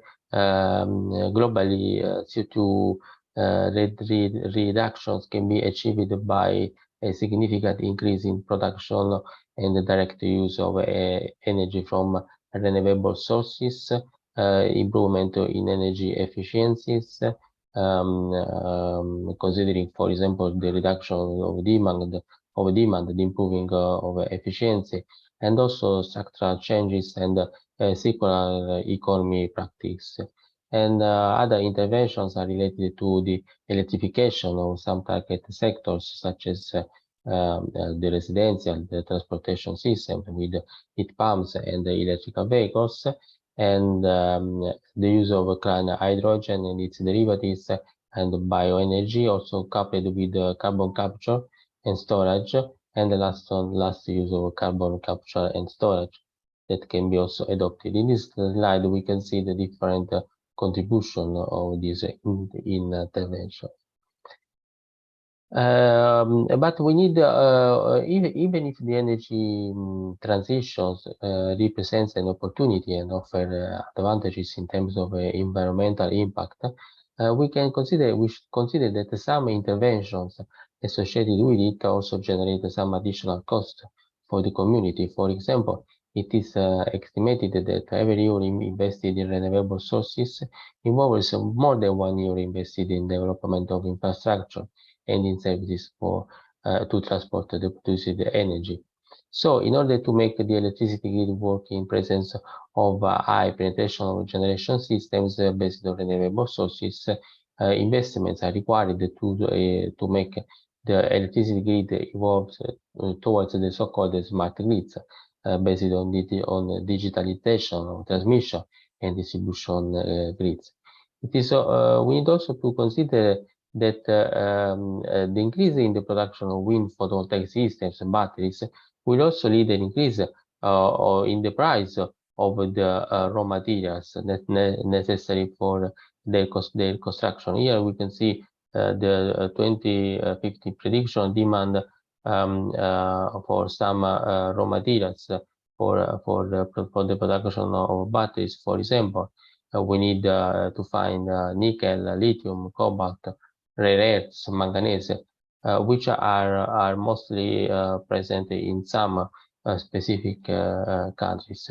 Also, smart solutions should be adopted for smart mines to extract these raw materials. In addition, we need to consider also that additional investment in the infrastructure should be considered, and also the technical economic feasibility of interventions to upgrade our city in the so-called smart cities. But also we need to consider, according to my opinion, that the so-called green growth cannot be the only strategy for sustainability, because given the correlation between gross domestic product and the environmental impact, any additional production, also, for example, in terms of new energy production plants based on renewable sources, or in terms of batteries for electrical vehicles, will require a great effort to manage the related issues, the procurement of raw materials, the environmental impact during extraction, and the recovery at the end of life. So the energy transition should be accompanied by a circular economy, a more careful and more efficient use of resources, and a cultural transition based on the concept of energy sovereignty. So we need to consider that in this context of energy transition and smart grids, smart cities, of particular importance are the so-called energy communities, where citizens are able to produce their own energy, mostly based on local renewable sources, take a new role, that of a prosumer, so they can share the energy inside the community by peer-to-peer energy exchanges with other with the other users, other prosumers. In other words, energy security governance can be decentralized, and the citizens can become less dependent on energy companies, and can help also to manage effectively the use of the city infrastructures and the cities. In particular, prosumers, by participating in an energy community, may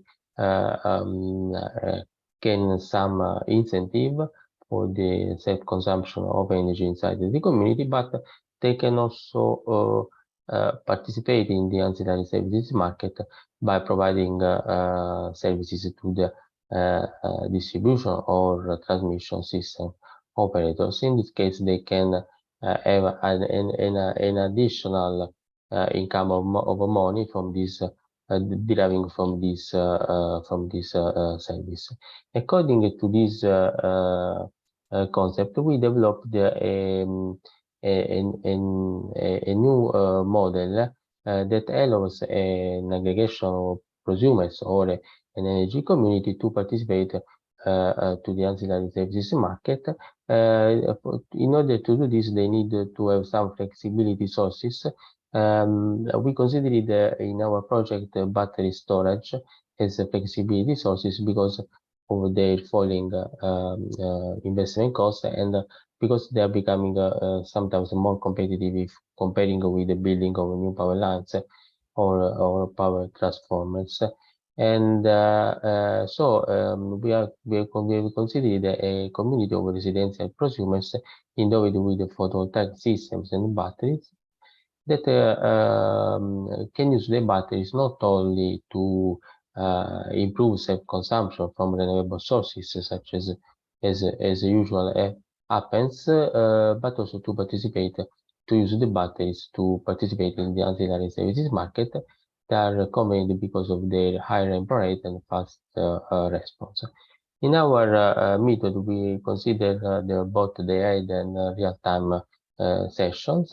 In particular, during the day, an offer is made in the market by the energy community manager, while if this offer is accepted during the real time, the system operator can ask for this flexibility, and it should be the accepted power should be respected during the considered time range, so that in this case also real-time optimization is necessary to fulfill the requirements.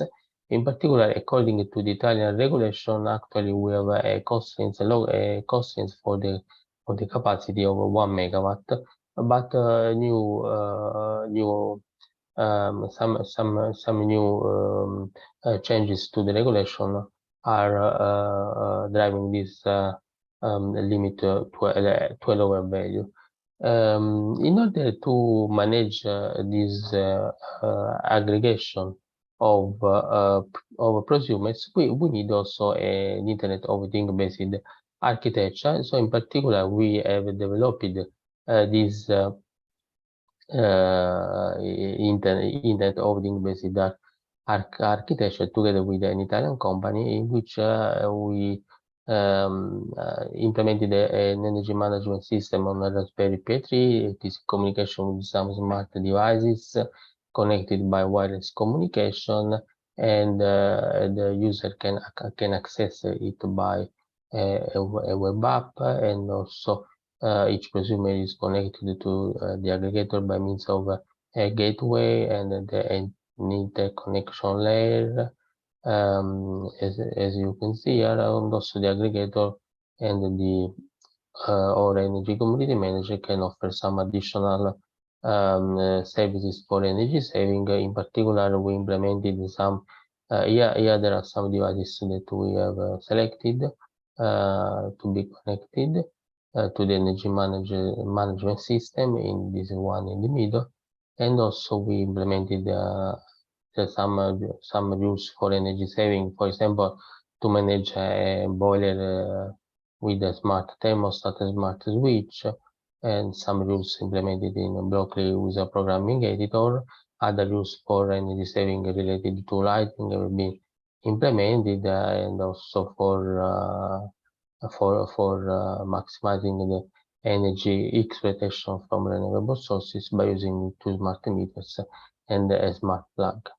Then this architecture has been partly developed to manage the energy community, and in particular, more details can be found in this paper. In particular, we have considered this layered architecture where we have a physical layer, a virtual layer that is essentially a virtual platform where prosumers can access.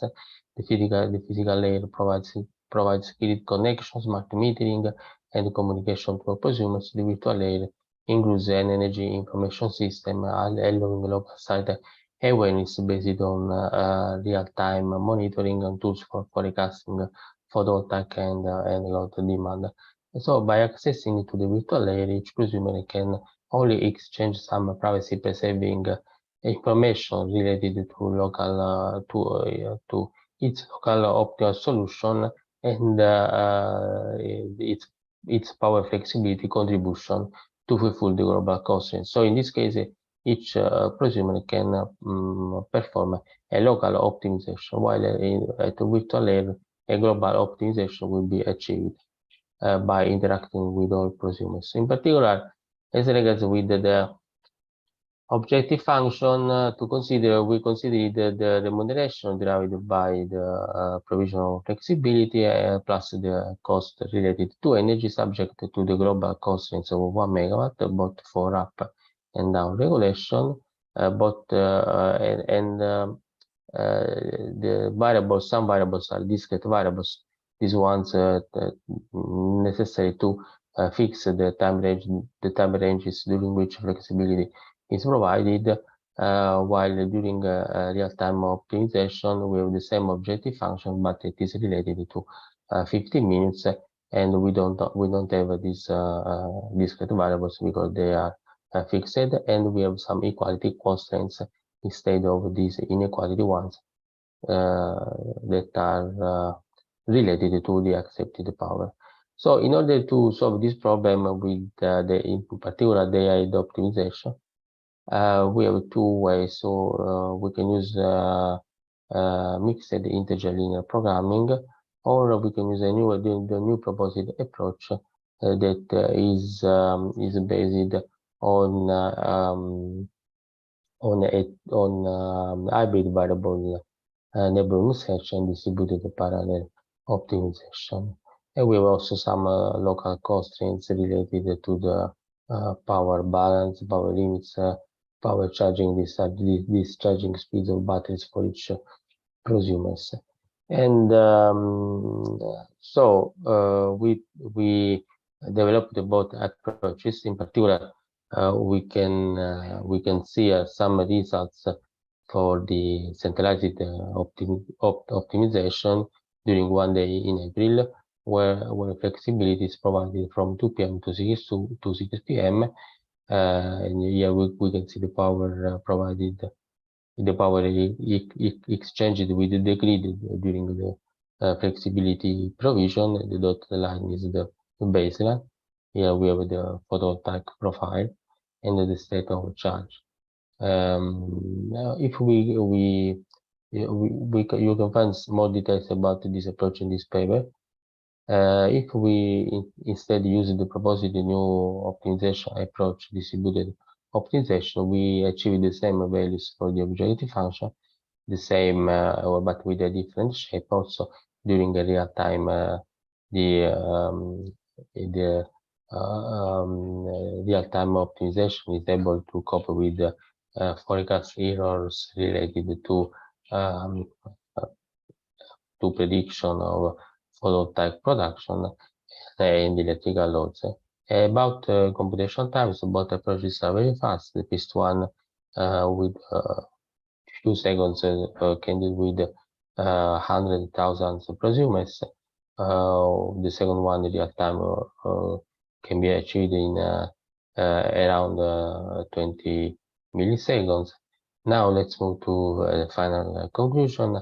I would like to highlight that energy communities can promote the use of renewable sources also in existing buildings and help to reduce CO2 emissions. Also, the involvement of communities and their participation in the electricity market can have a positive impact on grid stabilization, flexibility management,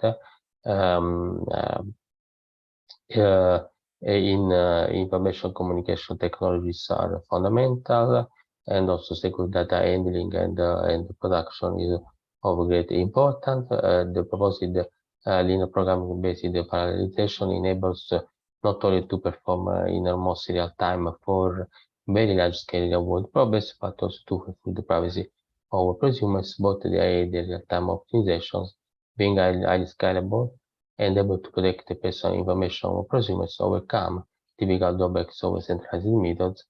The proposed linear programming based optimization methods can be easily coded up and implemented on microcontrollers and connected to the implemented layer architecture.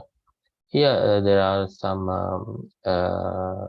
recent readings on this topic. Thank you very much for your attention.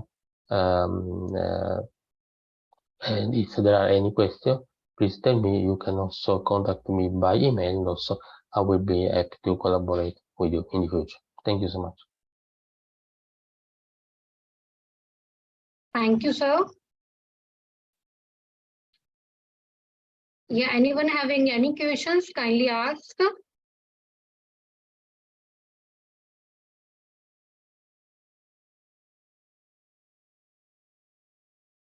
Okay.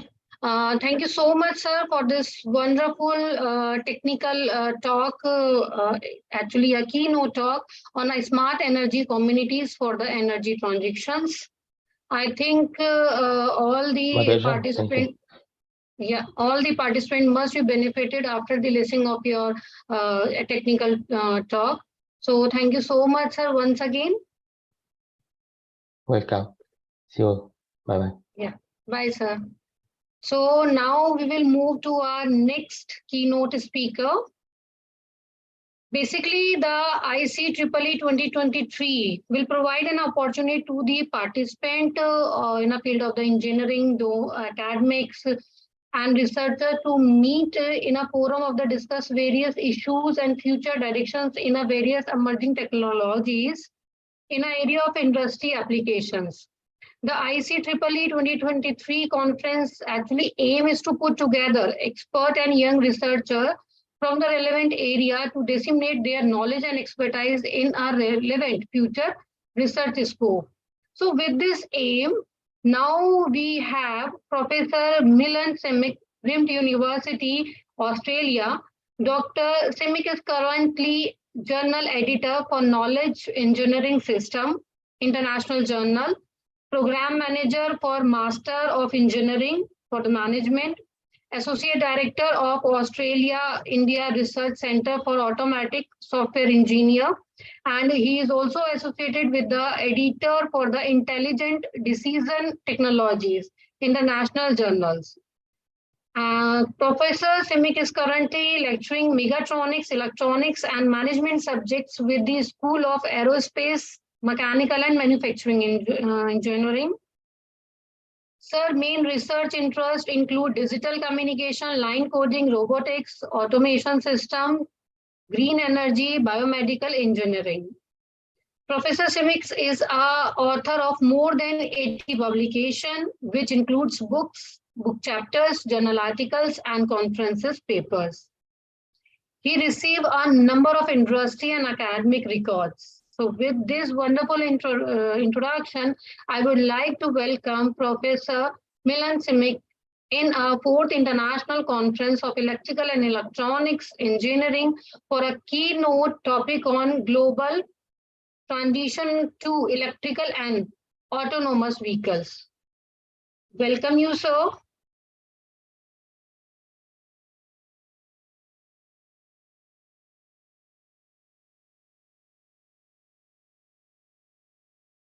Milan, sir.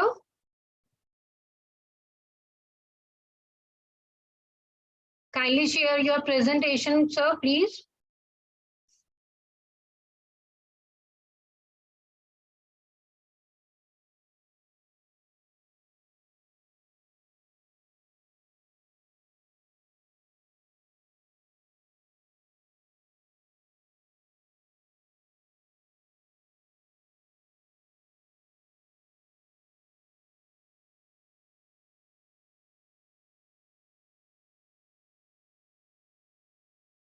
Milan sir, your audio is not coming.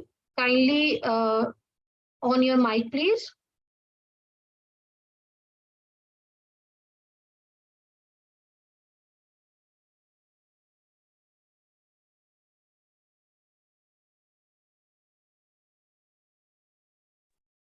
Yes, I was disabled to, you disabled me to unmute it. It's okay now. Can you hear me now?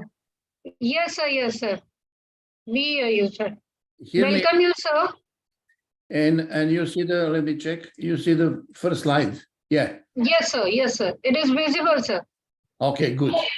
So you will let me know. I think we have 1 or 2 minutes to start. Yes, sir. You can start, sir. Right. Ah, it is 5:29. You want me to start ahead of time? Okay. Sorry, sir. But now you can start, sir. Okay, okay. No, Boris. Okay. Maybe wait, maybe people will join in just on time. Wait 1 Okay, minute. sir. Okay, sir. We can wait for a few seconds. Few seconds, yeah. Yeah. Okay. Okay, 5:30. I'm looking at my app. Okay, so I guess I'll talk. I can be present as well. Okay, now is good afternoon, as I know, and good day and good night around the world, because there are people all over the world watching present and being present in the conference. Welcome again. This is my keynote address about global transition to electrical and autonomous vehicles.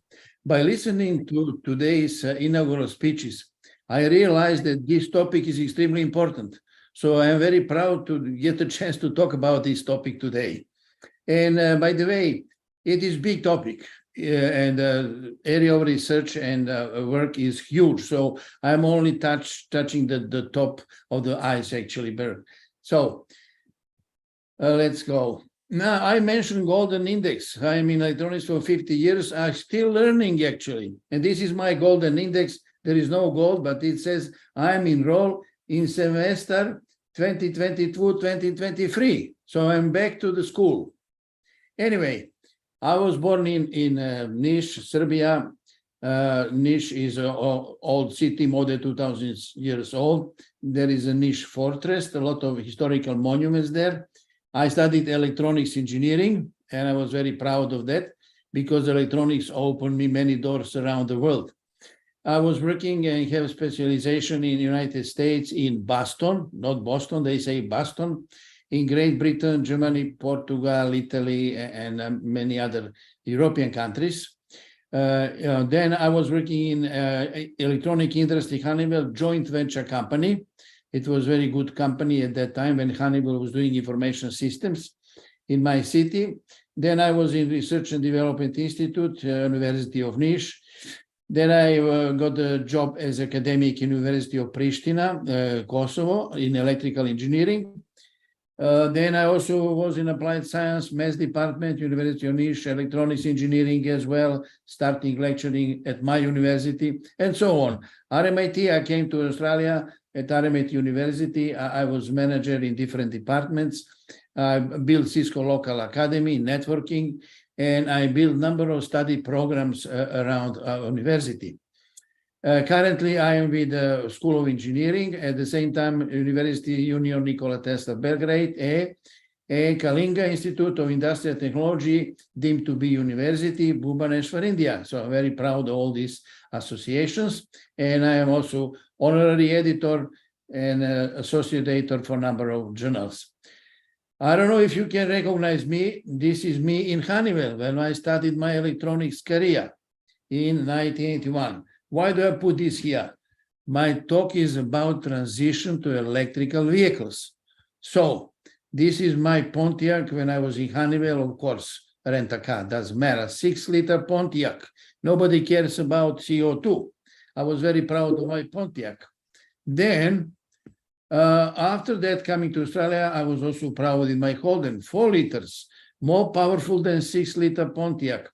And then I was proud with BMW, only 2 liters, 642.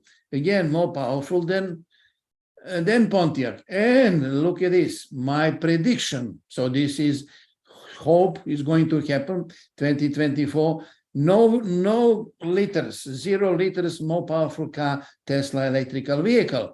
This is my transition to electrical. I put this slide, I go around the world giving this talk. I put slide like 2020, but because of COVID, I couldn't get into this car by 2020, and I'm postponing this year every time when I present. This is 24 now. If you invite me next time, maybe I'll put 25, or maybe I will really be in the car. Anyway, this is the more powerful car than all other electrical green car, and this is story about that. Where do I come from? Apart from Niš, I actually live now in Bandura East Campus. You can see these kangaroos and birds, and they are really there. Every day we can see them. They communicate with my students. But anyway, what is this story about? In Europe, 2022, we had big fires and a lot of disasters, and around the world as well. This year was the same story in Mediterranean, a lot of fires, another disaster. And it also it was in India, and we have floods as well. So all these disasters we associated with green, with global warming. That's what we do as a scientist, and environmental scientists especially, and we trust them. There is some body called Global Disaster Alert and Coordination System worldwide, telling us where are the disasters, what could happen, and so on. But regardless of everything, we have a lot of problems with that, and engineers are there to try to fix the problems and also prevent so that problems are not going to happen. Also, as I say, including floods, earthquakes, and anything else, as I mentioned today. So, how to prevent global warming and pollution? We all talk about that, and countries that are extremely that are developing extremely quickly right now are actually suffering from this a lot, from this pollution. And guess what? This is a global problem. And there is some new area in management called global management on a global level. So what can we do? All of us, like scientists and engineers, all you people sitting now attending this conference, which is a great conference devoted to all these topics. So scientists and engineers for electrical electronics engineering, information, communication, computer engineering. Of course, there is mechanical science, mechanical engineering, civil, and all other included, definitely. But and even in civil engineering, mechanical engineering, electronics and computers, communications, everything is included through the mechatronics. Basically, mechatronics is now global engineering, which includes all other engineering disciplines, and biomedical engineering as well, which is amazing. Apart from us, who is going to do this decision? Who should be doing that? Of course, politicians. They should make decisions, proper decisions, and to think about the future. So, and I put this pyramid here, like science and technology, transition to new technology for sustainable transport. That's what I'm going to talk about.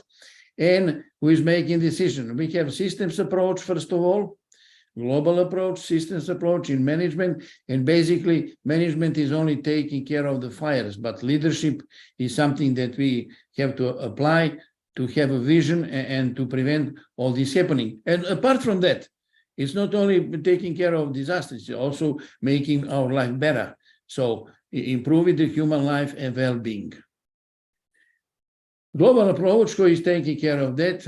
United Nations, Indo-Pacific Region Forum, Sydney Energy Forum, Pacific Island Forum in Fiji, Australia's proposal to co-host United Nations Climate Summit in Pacific with Pacific neighbors in the future. Okay.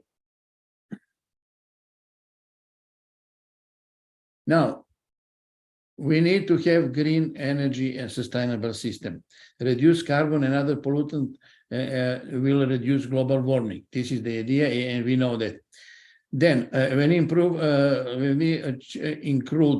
introduce green and sustainable transport, we will have better safety on the road, introducing autonomous vehicles, for example, introducing intelligent transport systems. We will improve traffic flow and transport efficiency, so vehicles will spend less time on the road, will be less pollution. It will save on energy.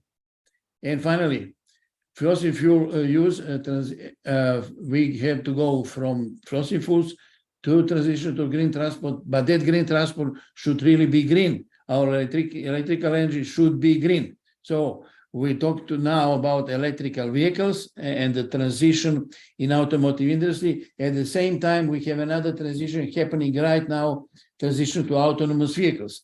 Talking about those two transitions, what is the priority? Many countries around the world start pushing suddenly into both transitions, or big transition in comprehensive one. And after doing this global research with the stakeholders and with my students doing PhD masters coming from around the world, we realized that we have to concentrate to electrical vehicles transition first. At the same time, we are working on autonomous vehicles, and it is happening. But the highest priority at the moment is green transport, which means electrical vehicles. And why I say green electricity? This is the graph which shows us pollution, CO2 generated by different industry sectors. And this is just example for Victoria, but other countries is very much the same. Some of them could be even more or less around electricity and transport. Anyway, this is very much standard or similar to other countries. The transport contribute about 20% to the pollution in the particular area, and globally now, of course. And guess what? Electricity generation, 50%, which means electricity that we put in our electrical vehicles is not green. So electrical vehicles are not green vehicles. They are green if you use those vehicles in the city, and it is green is becoming, a city will be more green. But on the peripheral suburbs or whatever areas outside of the city, which is, let's say, 100 or 200 kilometers from the cities, where we have electricity production plants, it is no green, it is pollution. So it's okay, we have no pollution in the cities, but we still have pollution. So we have to find a way for green energy. As we listen today to the interesting inaugural speech about Australia and the power and so on. And I am sure there will be more talks during the conference. So future mobility to achieve sustainability. We are entering the period of this change, which is change to electrical vehicles, then vehicles that will be connected, and technology is already there. It's not 100%, it's not applied, but for the small amount of $300, you can get the device which can actually talk to another car, to device in another car, cars to car talking. And also we are in the area when we change to autonomous vehicles. And on the top of all of that, question is, do we need car? Or how much do we need car? What are the models of using the vehicle? Of course, in some European countries, they like bicycles, actually, push bicycle is definitely green. So anyway, new models of vehicle obviously is used now and considered and increasing, like ride-sharing services, for example. And also, for years, countries say we don't want to see just a driver in the car. We want to see driver and few passengers, not just one driver per one car. One passenger, and that would help a lot. Then, of course, we have other ways to go, like thanks to COVID, we actually increased the speed and quickly gone to full power digital transformation, and we were able to conduct a lot of activities, our activities online, thanks to COVID. Now we don't have a COVID, but we are still combining. This is an obvious example, conference, face-to-face, but if needed, we can use digital way to go online. And what is the story? All stakeholders should be ready for the future. Now we will see who are the stakeholders. And part of my research with my PhD students is actually to analyze and to see what do those stakeholders expect, what do they want, and what is the way to go forward. Globally, we did investigation in Australia, in Saudi Arabia, and in China, but we are actually ready to do global investigation, just putting a global survey. We are planning to do that.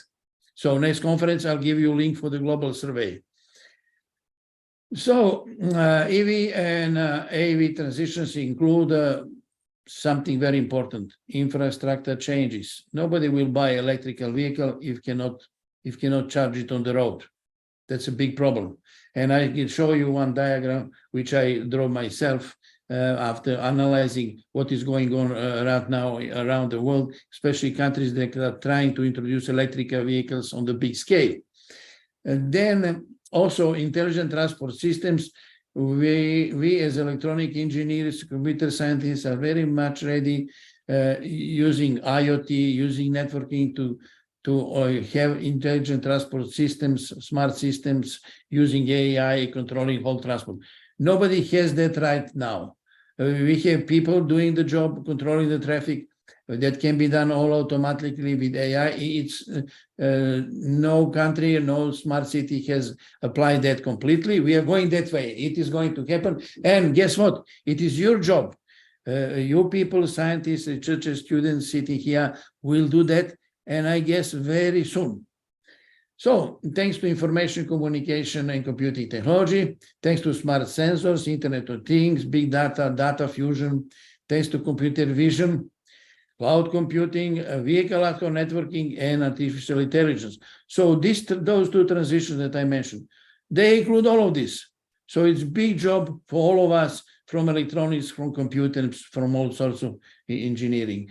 With my research, with my teams, I have done a little bit in many of those domains.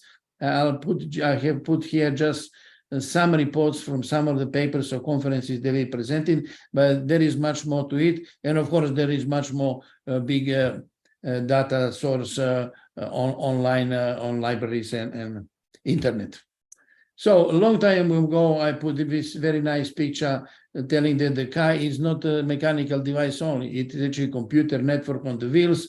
These are the networks inside of your car, system bus connected, all sorts of networks to control the vehicle, control the motion, and also having an output to talk to other vehicles, one and to other vehicles on the road, and also to go to internet. This is what I put long time ago, my vision, and it's there actually right now. Then another paper that I published, and it is based for patent citations, and this citation number I didn't update from the last year. It's much more right now, you can trust me. Also, there is a link for the paper where I explained like a short survey review of the vehicle alcohol networking and its role in the future transport. This is road between Sydney and Melbourne. We definitely have satellites, we have infrastructure elements, we have GPS, but we don't have cars talking to each other. And I see that it is going to happen soon. Then I explained that it is actually local area network, which is going quickly, topology is changing quickly, and there are standards actually defined for this communication for the vehicles going up to 200 kilometers per hour. I didn't put standards here. One of the obvious applications that is already taking place right now, dedicated short range communications, part of ANET, but independently of that, interesting for crossroads. And in 1999 was spectrum allocated. In 2020, Federal Commission did spectrum allocation, and it is supposed to be used now. So it is just 2 or 3 years ago, new spectrum is allocated for this type of communication, which is part of ANET, basically future ANET. Now, I know there are many experts that do electrical vehicle study and research and development. I know that when I'm looking who is present at the conference. But anyway, this is some my view how I actually split this technology. There are a lot of technologies right now developing for electrical vehicles, which is kind of hybrid with other. and hybrid among themselves. So first of all, easy way to go, battery electrical vehicles. You have battery instead of reservoir for fuel, and that's it. And we have that. Tesla is a great example of that and doing quite well, actually, because it is a relatively simple, straightforward approach. Then we have hybrid electric vehicles, plug-in hybrid electrical vehicles, fuel cell and fuel cell electric vehicles. And then, in addition to all of that, what we have in electrical vehicles, we also still think, and we did research actually, in other ways to save energy and to have green energy or green transport, like regenerative braking. All modern cars are electrical vehicles are using that. Then I had research with my team in thermoelectric generators, which are attached to hybrid vehicles. When vehicle is running like ICEEE vehicle, and there is a lot of heat wasted, we pick up that part of that heat, convert to electricity, and that electricity is used when the same hybrid vehicle is used like electric vehicles. Thermoelectric generator, we publish papers and student, and there is a patent to this, and we want to start a company, and we'll see how we go. Then green electricity energy, there are all sorts of green sources. I'm sure I mentioned a couple only, but I'm sure we will talk more during this conference. Now, a little bit about all these types of hybrid vehicles, battery electric vehicles, everything is battery. And what is amazing, Tesla is using AC motor, not DC, AC. Okay, Tesla three-phase AC induction motor. Students of electrical engineering will completely understand that. I know they learn about that. Most efficient motor made more than 100 years ago, patented, built 100 years, more than 100 years ago. All combustion engine motors cannot approach. But because it is AC, we have DC to AC conversion. Interesting that brushless DC motors, Tesla is using this, brushless DC motors, I think Toyota is using them, are actually the same type of motors, but instead of sinusoidal harmonical power coming in, we have DC power. So it's called brushless DC motor because it is DC instead of harmonic wave form, but the same story. So this is Tesla vehicle, battery and converter, DC to AC, and that's it. So you just add iPad, and this is your new car. Then another one, hybrid electric vehicles can have electric motor and internal combustion engine. So we still use internal combustion, but less than if it was just internal combustion. That IC generates electricity, that's interesting, which charges the battery and powers electric motor. Or transmission can be also powered by ICEEE if you don't have enough time to charge the battery, and can be supported by electric motor. And all Toyota offers a fuel range or hybrids, and they do a lot of research. I didn't look at latest research papers from them, but Toyota is doing quite well, and Toyota is actually most selling car right now, as I know. Plug-in hybrid electric vehicles, hybrid electric vehicles with onboard battery charger, typically have larger battery than hybrid electric vehicles previous one. Both of them could be designed as electrical vehicle, motor drives the transmission, or series hybrid, turns IC to provide more power to EM when needed. So both motors are working if needed. Or parallel hybrid, when battery is empty, ICEEE drives transmission directly. Mitsubishi Outlander is one example of that, and it is generating 41 grams of CO2 per kilometer. There's still CO2, but less than normal. Now, finally, my favorite one, fuel cell or fuel cell electric, like battery electric vehicle, but in addition to battery, fuel cells are used to produce electricity from the hydrogen. The reaction of hydrogen actually has no harm, just water. And there are different kinds of fuel cells. Fuel cells storage technology is developing quickly. That was a problem. And infrastructure supplying the cells on the road is a problem. But this is the problem with the infrastructure for any electrical vehicles. Hyundai Nexo is one of them, but I'm sure they do much more. So there is the link here, and we can investigate that. Now, fuel cell, I have a little bit more story about fuel cell. I think this is the right way to go. By the way, our school designed the hydrogen vehicle 7-8 years ago. but the hydrogen was used to run combustion engine. We did it the School of English in Ingolstadt. We took BMW push bike engine, and we designed the vehicle, the fastest race car in the world run on hydrogen, because nobody else is doing hydrogen, too dangerous. So hydrogen for the fuel cell, but not the hydrogen for combustion engine. It could be. We do a lot of research in our school, actually. Right now, there is a big project how we can use ammoniac or some other gases to like fuel for the combustion engine vehicles. And apparently that research is going well, but according to me, we really have to spend more time on research on electrical vehicles. Of course, other fuels like a hybrid addition to electric, that's okay. So we have a big green lab in our school, which is sitting behind those kangaroos. Now, there are research questions. So I did a lot of research for last 10 years with my students in building electrical vehicles. They're analyzing that, applying vision and so on. And now we decided that apart from that, in addition to that, we have to do a little bit of research in management, all this. But anyway, what are the research questions?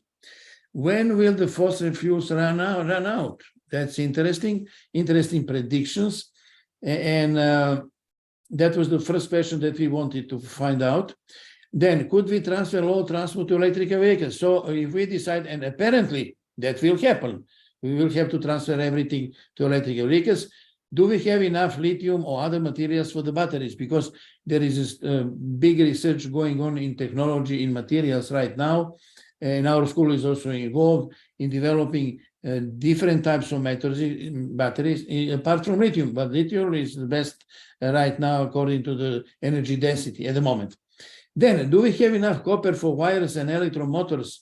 Because Tesla is using permanent magnets for electromotors, and brushless DC motors are using electromagnets, which need more wires. So the question is, if we decide completely go electrical, do we have enough lithium? Do we have enough copper and so on? And this was the first question that I asked, and that my team asked itself and say, what do we do? How do we go about that? Should we really go, should we go into this transition at all?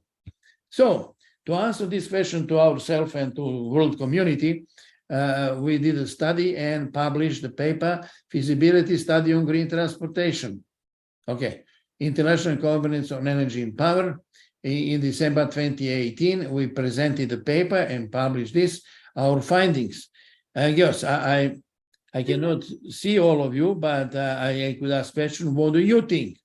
Okay, typical people usually say, maybe, yes, no, 10, 20 years fossil fuels. According to our findings, some predictions say, I'm not going to read all of this, that in about 50 years, we may not have enough fuel after that in 55. Oil will run out in 55 years. Some predictions, it's all matter of predictions. But some other predictions that take in account also that we are finding new oil, coal, gas reserves, that we will have these fossil fuels for another, let's say 50, which is 20, 40, 63 or 70 years, or even 200 years, because we use these reserves, but we also find new sources, which is very interesting. Plus, we apply hybrid technology now. We are definitely going to green electricity and green vehicles. Question is how much and to what percentage. So, short answer to the question, we are not really in trouble. 55 years is a long time ago, but it's not 55 years. It's probably by the end of the century. This is my prediction. So by in 50 years, we can talk about this in next conference when we have it. Now, this is what I explained. We are finding no new sources of fossil fuels. So at the end of the day, we are not trouble. We do not have to run quickly into transition and get rid of internal combustion engine vehicles. But the story is, do we want that pollution what they produce? No, we don't want. So it's a matter of our decision, government decisions, and implications of government policies. Innovation in electricity storage, smart grids, energy generation. We will see more about grids in the conference. And then new storages and new use of energy, a new solar and wind energy production will increase definitely. So when you have enough water for your hydropower production plant and you have more than enough, what do you do with this? In Serbia, water is going up the mountain. There is a mountain where the electricity is produced, it is more than needed. They pump the water up the mountain to another lake and it's going down when needed. The same as when you put your, you generate solar energy and put it in battery to use it during the night. We do that with the water. That's one way to go. Okay, so forecast implication of policies, definitely we said we are not in trouble for one or the other way. And also we have enough lithium in the world and we have enough copper in the world. So basically we can make any decision. It's up to politicians, but not only them. It's up to stakeholders, which I'll show you later. So definitely talking about electric vehicles, we don't want CO2, we don't want pollution, we don't want global warming. And that's the reason why we have to make those decisions and to go more aggressively into electrical vehicles. At the same time, bringing also or producing green electricity. Otherwise, it's not really green vehicle.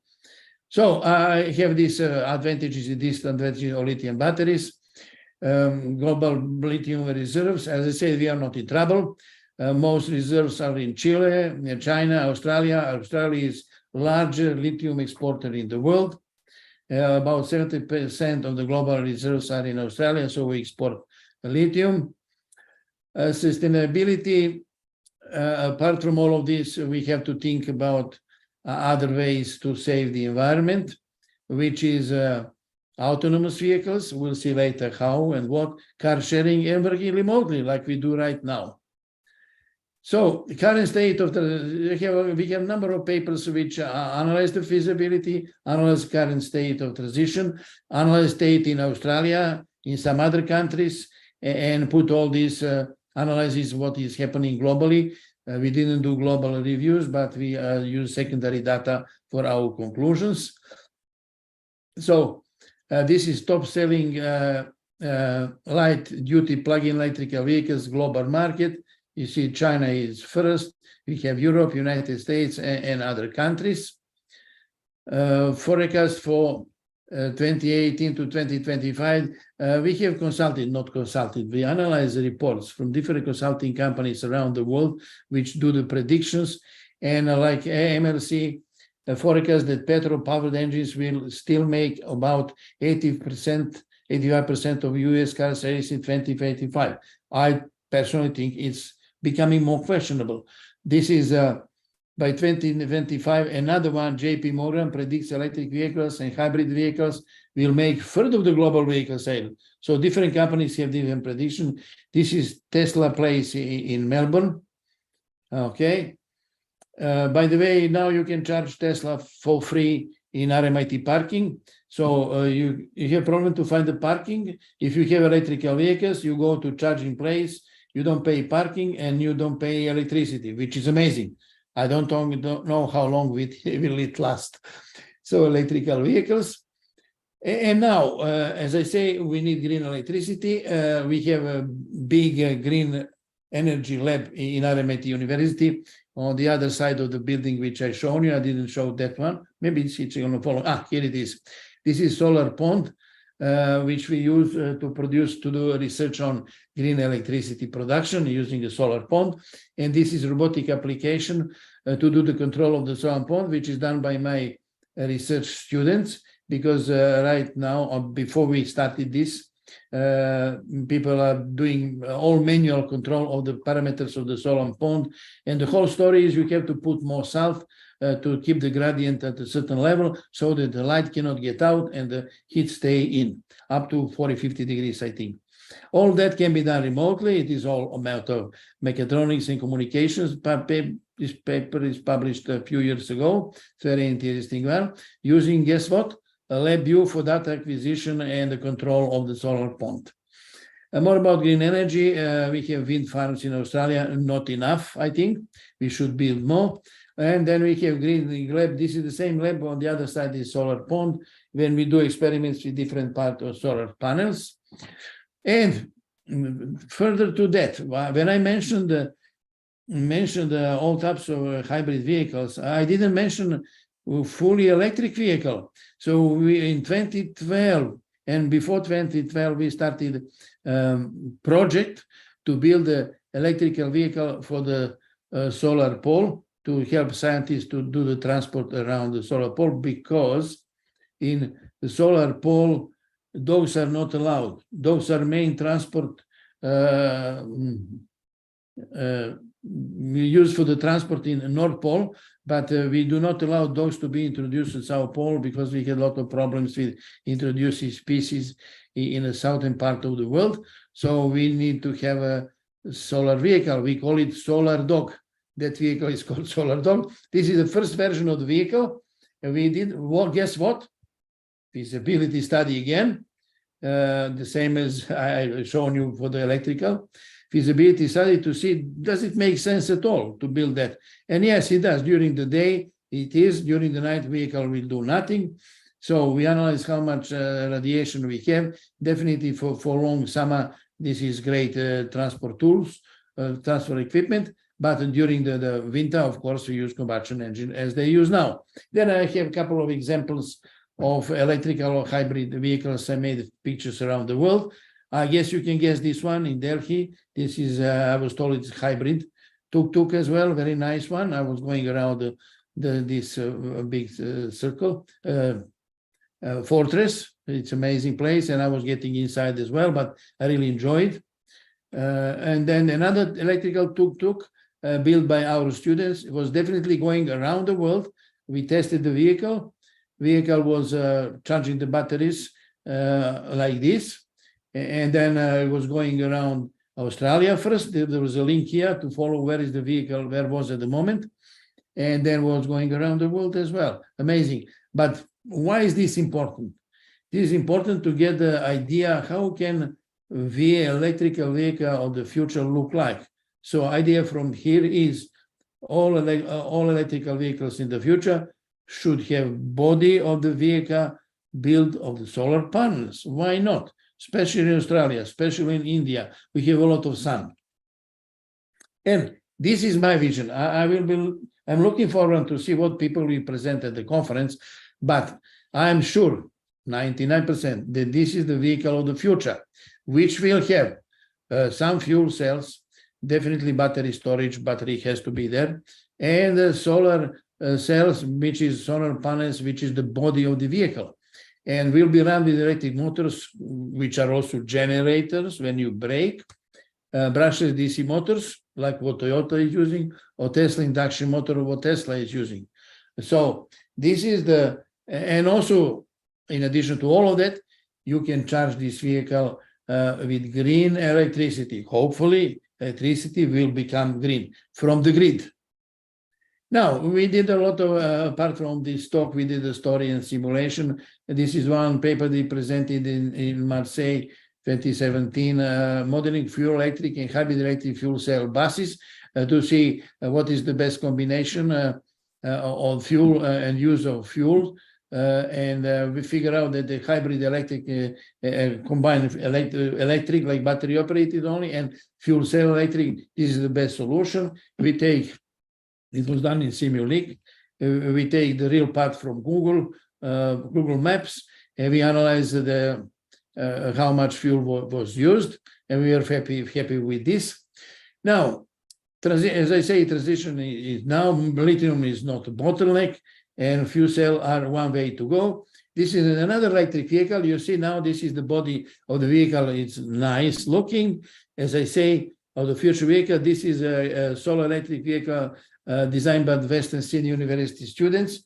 RMIT students had the one as well, and they win the first place in the World Championship, I think 10, 15 years ago. This one is a few years ago, University of Sydney, they built as well. Okay, and this is a new electric vehicle built by RMIT students for SAE competition. Every year they build new vehicle, and I guess probably many universities do that, or because we are our School of Engineering is the largest school, I would say, in the Southern Hemisphere, largest school at RMIT, and the school include electrical, mechanical, civil, all this engineering, so it's easy to put students together and to build this vehicle, complicated vehicle like this. Okay, apart of all of that, we have I wouldn't say like a management or decision projects where government bodies and companies want to make decisions which way to go into now new transitions.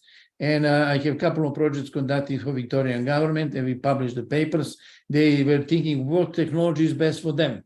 And to give them a right answer, we applied scientific decision, fuzzy logic, AI. So we put we use multiple attribute decision-making approach, and with after putting all these parameters which are important to make decision, we decided, fuzzy logic suggested that a Tesla SUV model was the best solution for the particular customer who had some special needs. And how we did that, we specified choices, goals, favorites, and put everything in the mathematics and find out that this is one of the best choices. By the way, it is one of the, most powerful SUV on the market. It was last year. I didn't look at this year. Very popular with these wings, amazing car. Now, transition is happening. These are the charging stations across Australia. There are not enough of them, but there is a lot, not in all parts of Australia, more than eastern part. I am sure in many countries around the world, there are already charging stations. And now I mentioned Tesla car, Tesla vehicle, and this is Nikola Tesla, scientist, born in 10th of July 1856, lived to 7th January 1943. He is the one who invented AC induction motor. This is the motor patented in 1896. Most powerful motor. Brushless DC is the same story, just instead of harmonic, is used DC type of power supply waveform. So this is the most powerful engine used in the vehicles now. This is one of the Tesla models. Even the distance is now 600, it's going to 800, as you know. Then now, so this was about the vehicles. Now we did a research in saving a little bit of energy, which is using thermoelectric generators to pick up some heat wasted from combustion engine and produce electricity and plug into the battery, and then from the battery use it when the car is running like electric vehicle. This is our green energy lab. This is how we did our testing and experiments. Instead of running the engine, we did some simulation with a heat gun, generating extremely heat temperatures like around the engine, testing design, and we come with a special design, which is patented, design of thermoelectric generators that should be used on the cars. This is one of the latest papers published in 2021 about this design. And now this is blurry because we don't know which way to go. This is the copy of my copy, but at the same time, we don't know which to go. This is the wrap up of the story about electrical vehicles. We were supposed to start building new infrastructure and new efficient energy storage systems and building new sources of green energy, and then building electrical vehicles. We actually starting using electrical vehicles, producing, companies are doing that, but this part is not done. This is the story from some of the presentations from big companies starting to produce electrical vehicles. This was supposed to be a real timeline for introduction of electrical vehicles, which was not followed. So new EV road infrastructure, it takes, let's say, at least 5 years to have something properly done. New efficiency energy storage systems as well. And I should put production of green energy. And then to produce or to design electrical vehicle, any car, new car, it takes about 5 years. And this is it. So this is what is supposed to happen. Now we are already using this, building quickly this and this, and many countries are struggle, but it's getting better because we already started a couple of years ago. In 5 years, everything because delay is 5 years. It's already 3 or 4 years since we started serious introduction. So in 2 or 3 years, we will be relatively okay in many countries around the world with introduction of electrical vehicles, but we still slow in green energy. Now, I'll talk more about electrical autonomous vehicles, transition to autonomous vehicles. You see, this is autonomous vehicle at level 3. We didn't know that. Driver is present, but do not control the vehicle, or do not have to control if not needed. So this is the green vehicle, not electrical, but it's green, and it's autonomous vehicle of the level 3. So autonomous vehicles are subsystems in intelligent transport systems. Why do we need them? Increase safety, less energy consumption, less pollution, optimize road capacity. So this is not push that we must go. We must go to electrical because of pollution. This one will also lower the pollution, but to a certain percentage, not like electrical. So, and definitely increase safety and less energy consumption, more efficient in conjunction with intelligent transport systems. So electrical vehicle is a subsystem in the intelligent transport system. And so we started this research also a long time ago with auto driver algorithm for autonomous vehicles, where we designed the mathematical model, which way should vehicle go. So we published a couple of papers, on this line. Published interesting papers at the conferences and in the books and book chapters. And this is the control system of the vehicle. Definitely sensing environment, position, using GPS, one-hand and vision is an important part, and input goes to motion controller. So because the vehicle is actually mobile robot. And now I put another picture to explain how vehicle connectivity is important. I also mentioned vehicle at home networking, vehicle connectivity in autonomous driving, extremely important. Then we did a lot of research in path planning, optimal path for the mobile robots or vehicles, even application in agriculture everywhere. This citation is much more now. This is from the last year. Sampling based robot motion planning, a great review paper, which we put everything together at the time. It's huge citation. Every year is increasing. Okay, this is our autonomous vehicle, which we have in our school. Different path planning algorithms, a lot of papers in this domain. And this is our autonomous vehicle. And guess what? The brain was laptop computer running MATLAB. Okay. And another paper highly cited, how passenger feel when sitting in the autonomous vehicle. It's extremely important because if you are not looking at the road, because vehicle is driving, you don't look at the road and the vehicle had to stop suddenly or slow down suddenly, you are frightened because you don't know what's going on. So all this feeling in the vehicle, in the autonomous vehicle, we analyze all of that and put all this here. What are the issues? Inhibitors, safety, cybersecurity. Safety should be better. Cybersecurity, it's a big problem with any computer system. Passenger comfort should be better. We do research. We have a PhD student in BMW, Germany. I think he's finishing now. He's from Bhubaneswar, actually, RMIT student doing PhD in Germany, designing a car seat for autonomous BMW vehicle of the future. Study is done, actually. The personal feeling, social, you can talk to people in the car because in old days, you say, don't talk to the driver. Now you can talk to the driver who is not a driver, who is a passenger. So other safety components in the vehicle, we analyze all of that. Active road safety components, which are already there, not just in autonomous vehicles. Active safety components are in standard vehicles, and there you give you messages of warning, actually. Okay. Ride comfort, what is contributing to ride comfort? Definitely air quality, sound and noise, temperature, vibrations.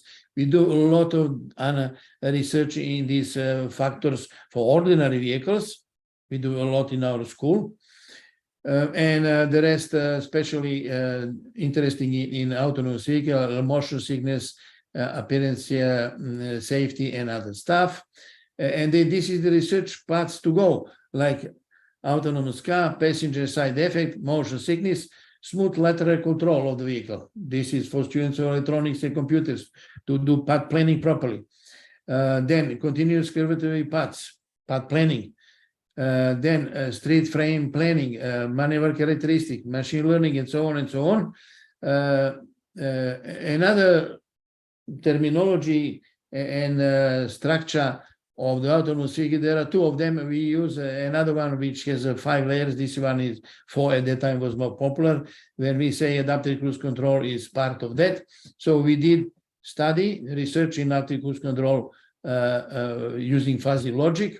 And there is a paper, one of the papers is published here, talking about cascaded fuzzy logic controller for the cruise control, because when you have more variables, then you have more complex rules, actually more big rules. So it's better to do cascaded control. I put it here, explained also in this paper, we explain what are the fuzzy variables and how we make all these decisions. These are the rules.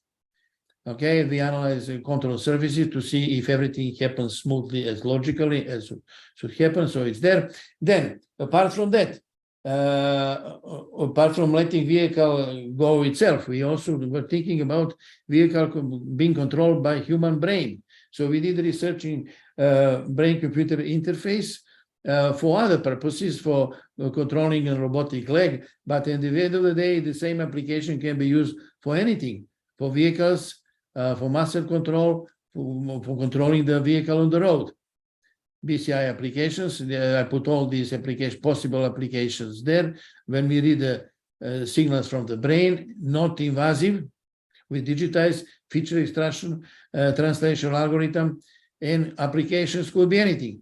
Any mechatronics device, vehicle, virtual real, locomotive, wheelchair, movement, robotic hand, foot. This is originally idea, this locomotive, wheelchair, and robotic hand and foot. But because you control the signals, you control your thoughts. I mean, read the thoughts, not to control. No, I don't want to say who can control your thoughts, but the vehicle reading the thoughts to control all these devices. And that's we have published a lot of papers. They have been cited a lot right now. Now, as I say, autonomous vehicle is subsystem in ITS. Improve safety on the road. So it's not just subsystem, it's a global picture. Improve traffic flow, decrease greenhouse emission, protect environment. Okay, now we did a lot of research and publications in intelligent transport systems, but I am not talking about this right now. I did some presentations previously. We concentrate on vehicles only, but how actually? So we have to start thinking outside of the box as engineers, which means we have a system, or system or transition right now. And we can apply system thinking or rational analytical approach. Rational, you break the problem into parts and analyze each part. System thinking, you see the big picture. So for something that we analyze here, which is transition to in the technology, we need to apply something called soft systems approach. Okay, and what are the elements of systems? First of all, bring people together. Bring people together. Each stakeholder describe his vision of the system and functionality. Key step is to identify which worldview most accurately captures essence of the problem. And this finally leads to creation of something called root definitions, which is we have input, transformation, process, output. This is the transition that is happening right now. And what are the root definitions? I go quickly. It is, first of all, customers, a group that will benefit from that. Who are they? Drivers and passengers. Even the people that never drive car, they will benefit, autonomous vehicles. Actors are those who do the transformation. Who is doing that? You are doing that. We as engineers are doing that. Transformation process is conversion or change. We have to analyze that and to understand. Also, we have to understand worldview of the individual group and the group. And worldview about transition to autonomous is not the same. The same as not the same view of the left and right hand driving. People see different how autonomous vehicles should behave in some critical situation. There was a large million people survey around the world about that. So at the end of the day, every autonomous vehicle in every country will have different software. Owners are those who can stop the transformation, which are basically shareholders, but they should not be doing that for the interest of the whole world. And of course, there are some environmental constraints like always. Now, in order to investigate all of that, we did another type of survey, research. We did a survey, longitudinal survey for 2 years in 2 countries, analyzed the first country with secondary data. We did survey south of Saudi Arabia 2 years in a row, and then in Australia, and analyze secondary data for China as well. So we very much go global. So this is demographics of people that were involved. Guess what? The stakeholders in age of the people, education, stakeholders, management role, and so on. Stakeholders, industry, government, traffic authority, or just the public, just the drivers. So these are the this is demographic for one of the surveys. As we had up to now, we had 3 different surveys, 2 in Saudi Arabia, 21, 22, and 1 in Australia. Okay, and now we published a number of papers. Some of the outcomes be, for example, in Saudi Arabia, when do people see the transition will happen to autonomous vehicles? In 2030, which is amazing, because government put some prediction that they are aiming to go to some transition on the high scale by that time, and the people actually expected that. I don't think everybody was reading government documents, but people expected based on their knowledge about this technology. Okay, then what are the attributes that the people see very important? Safety, there are more slides later. Safety is one of the most important. Another survey, demographics for another survey. Car ownership of the future is seen by the current groups. So car ownership, private autonomous vehicle, public transport users. That's very interesting. Our car owners see the same. You see, but some people see shared autonomous vehicles on private non-AV. Car owners and public users have the same view about that. That's very interesting. Another one, 2030, just another survey next year, the same story. Expected timeline, that's very interesting in Australia. So 2040, this is interesting. So in Australia, but this was not really Australian survey, and the Saudi survey we had about 200 participants and 100 something. Second one, Australia, 100 something. This is just small cohort of people. This is not Australian survey. If we conduct Australian survey, that will be opinion. This is opinion of group of people from Melbourne in Australia that we managed to convince to do the survey. And outcome was like they expect this 100 something participants by 2040. Then a new technology acceptance process by age. Age is very interesting. It is similar to both countries. So 25 to 26 to 35 see that in 10 years. That's interesting. And 36 to 55 see it here. I have to finish. Okay, I'll speed up. So I have different factors influencing this. It's given here. And now I have levels of autonomous vehicles, which is from the standard. We have our framework, how changes will happen.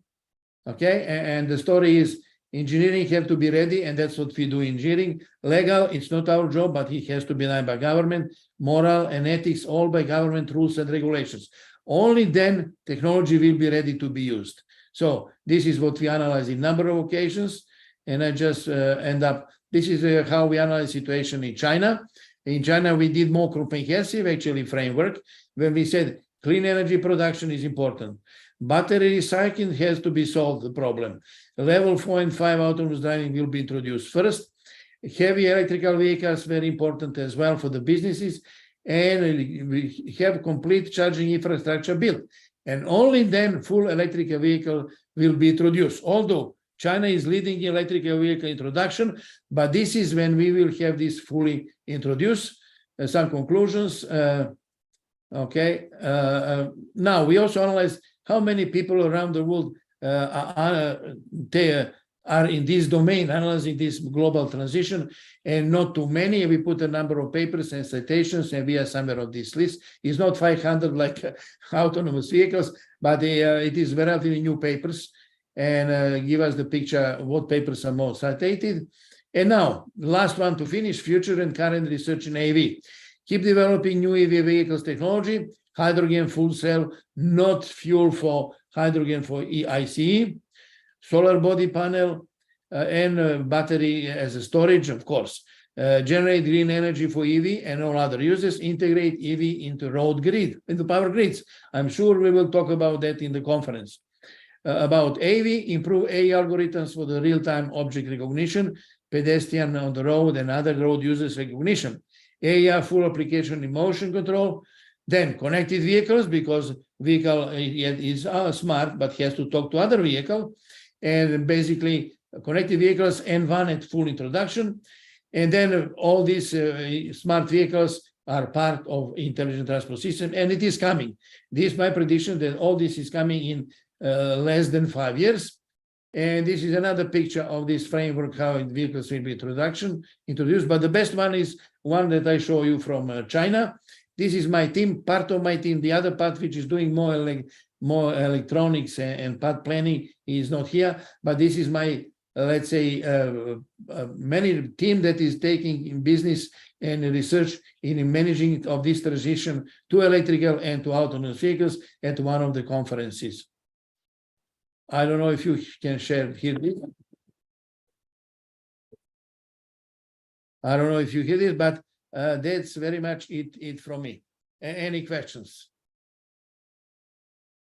Or you switch me off? Did you switch me off? No, sir. Thank you so much, sir. It is a wonderful session. Actually, after listening this session, I think everyone must be think about the prevention of the global warming and pollutions by using this EV technology. Actually, sir, I am also from the electronics stream, so I am very much thankful to you that you had given a wonderful session on electric vehicles. Actually, before your session, I don't know about the electric vehicle.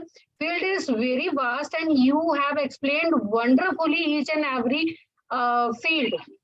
So if I talked about that, you have wonderfully explained the EV in a field of the cyber security, in a field of the AV, in which we are using the AI algorithm for the real-time object recognition.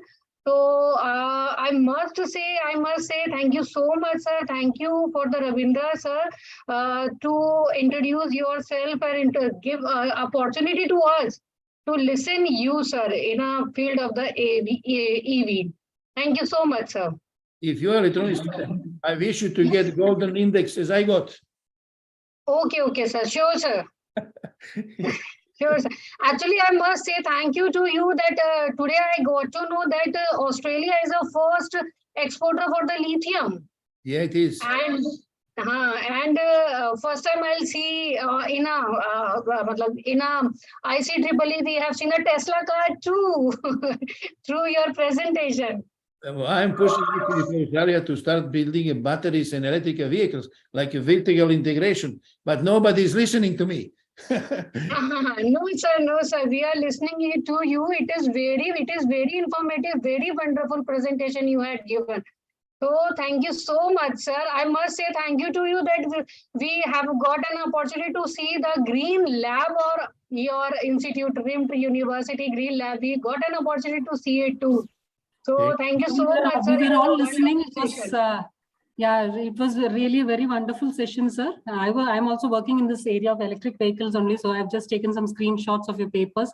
Surely we'll go through. It was wonderful to see your solar pond and how like real-time research what you're doing. So it was really a wonderful session. Yeah, we will be in touch, sir. We will surely contact you for more research.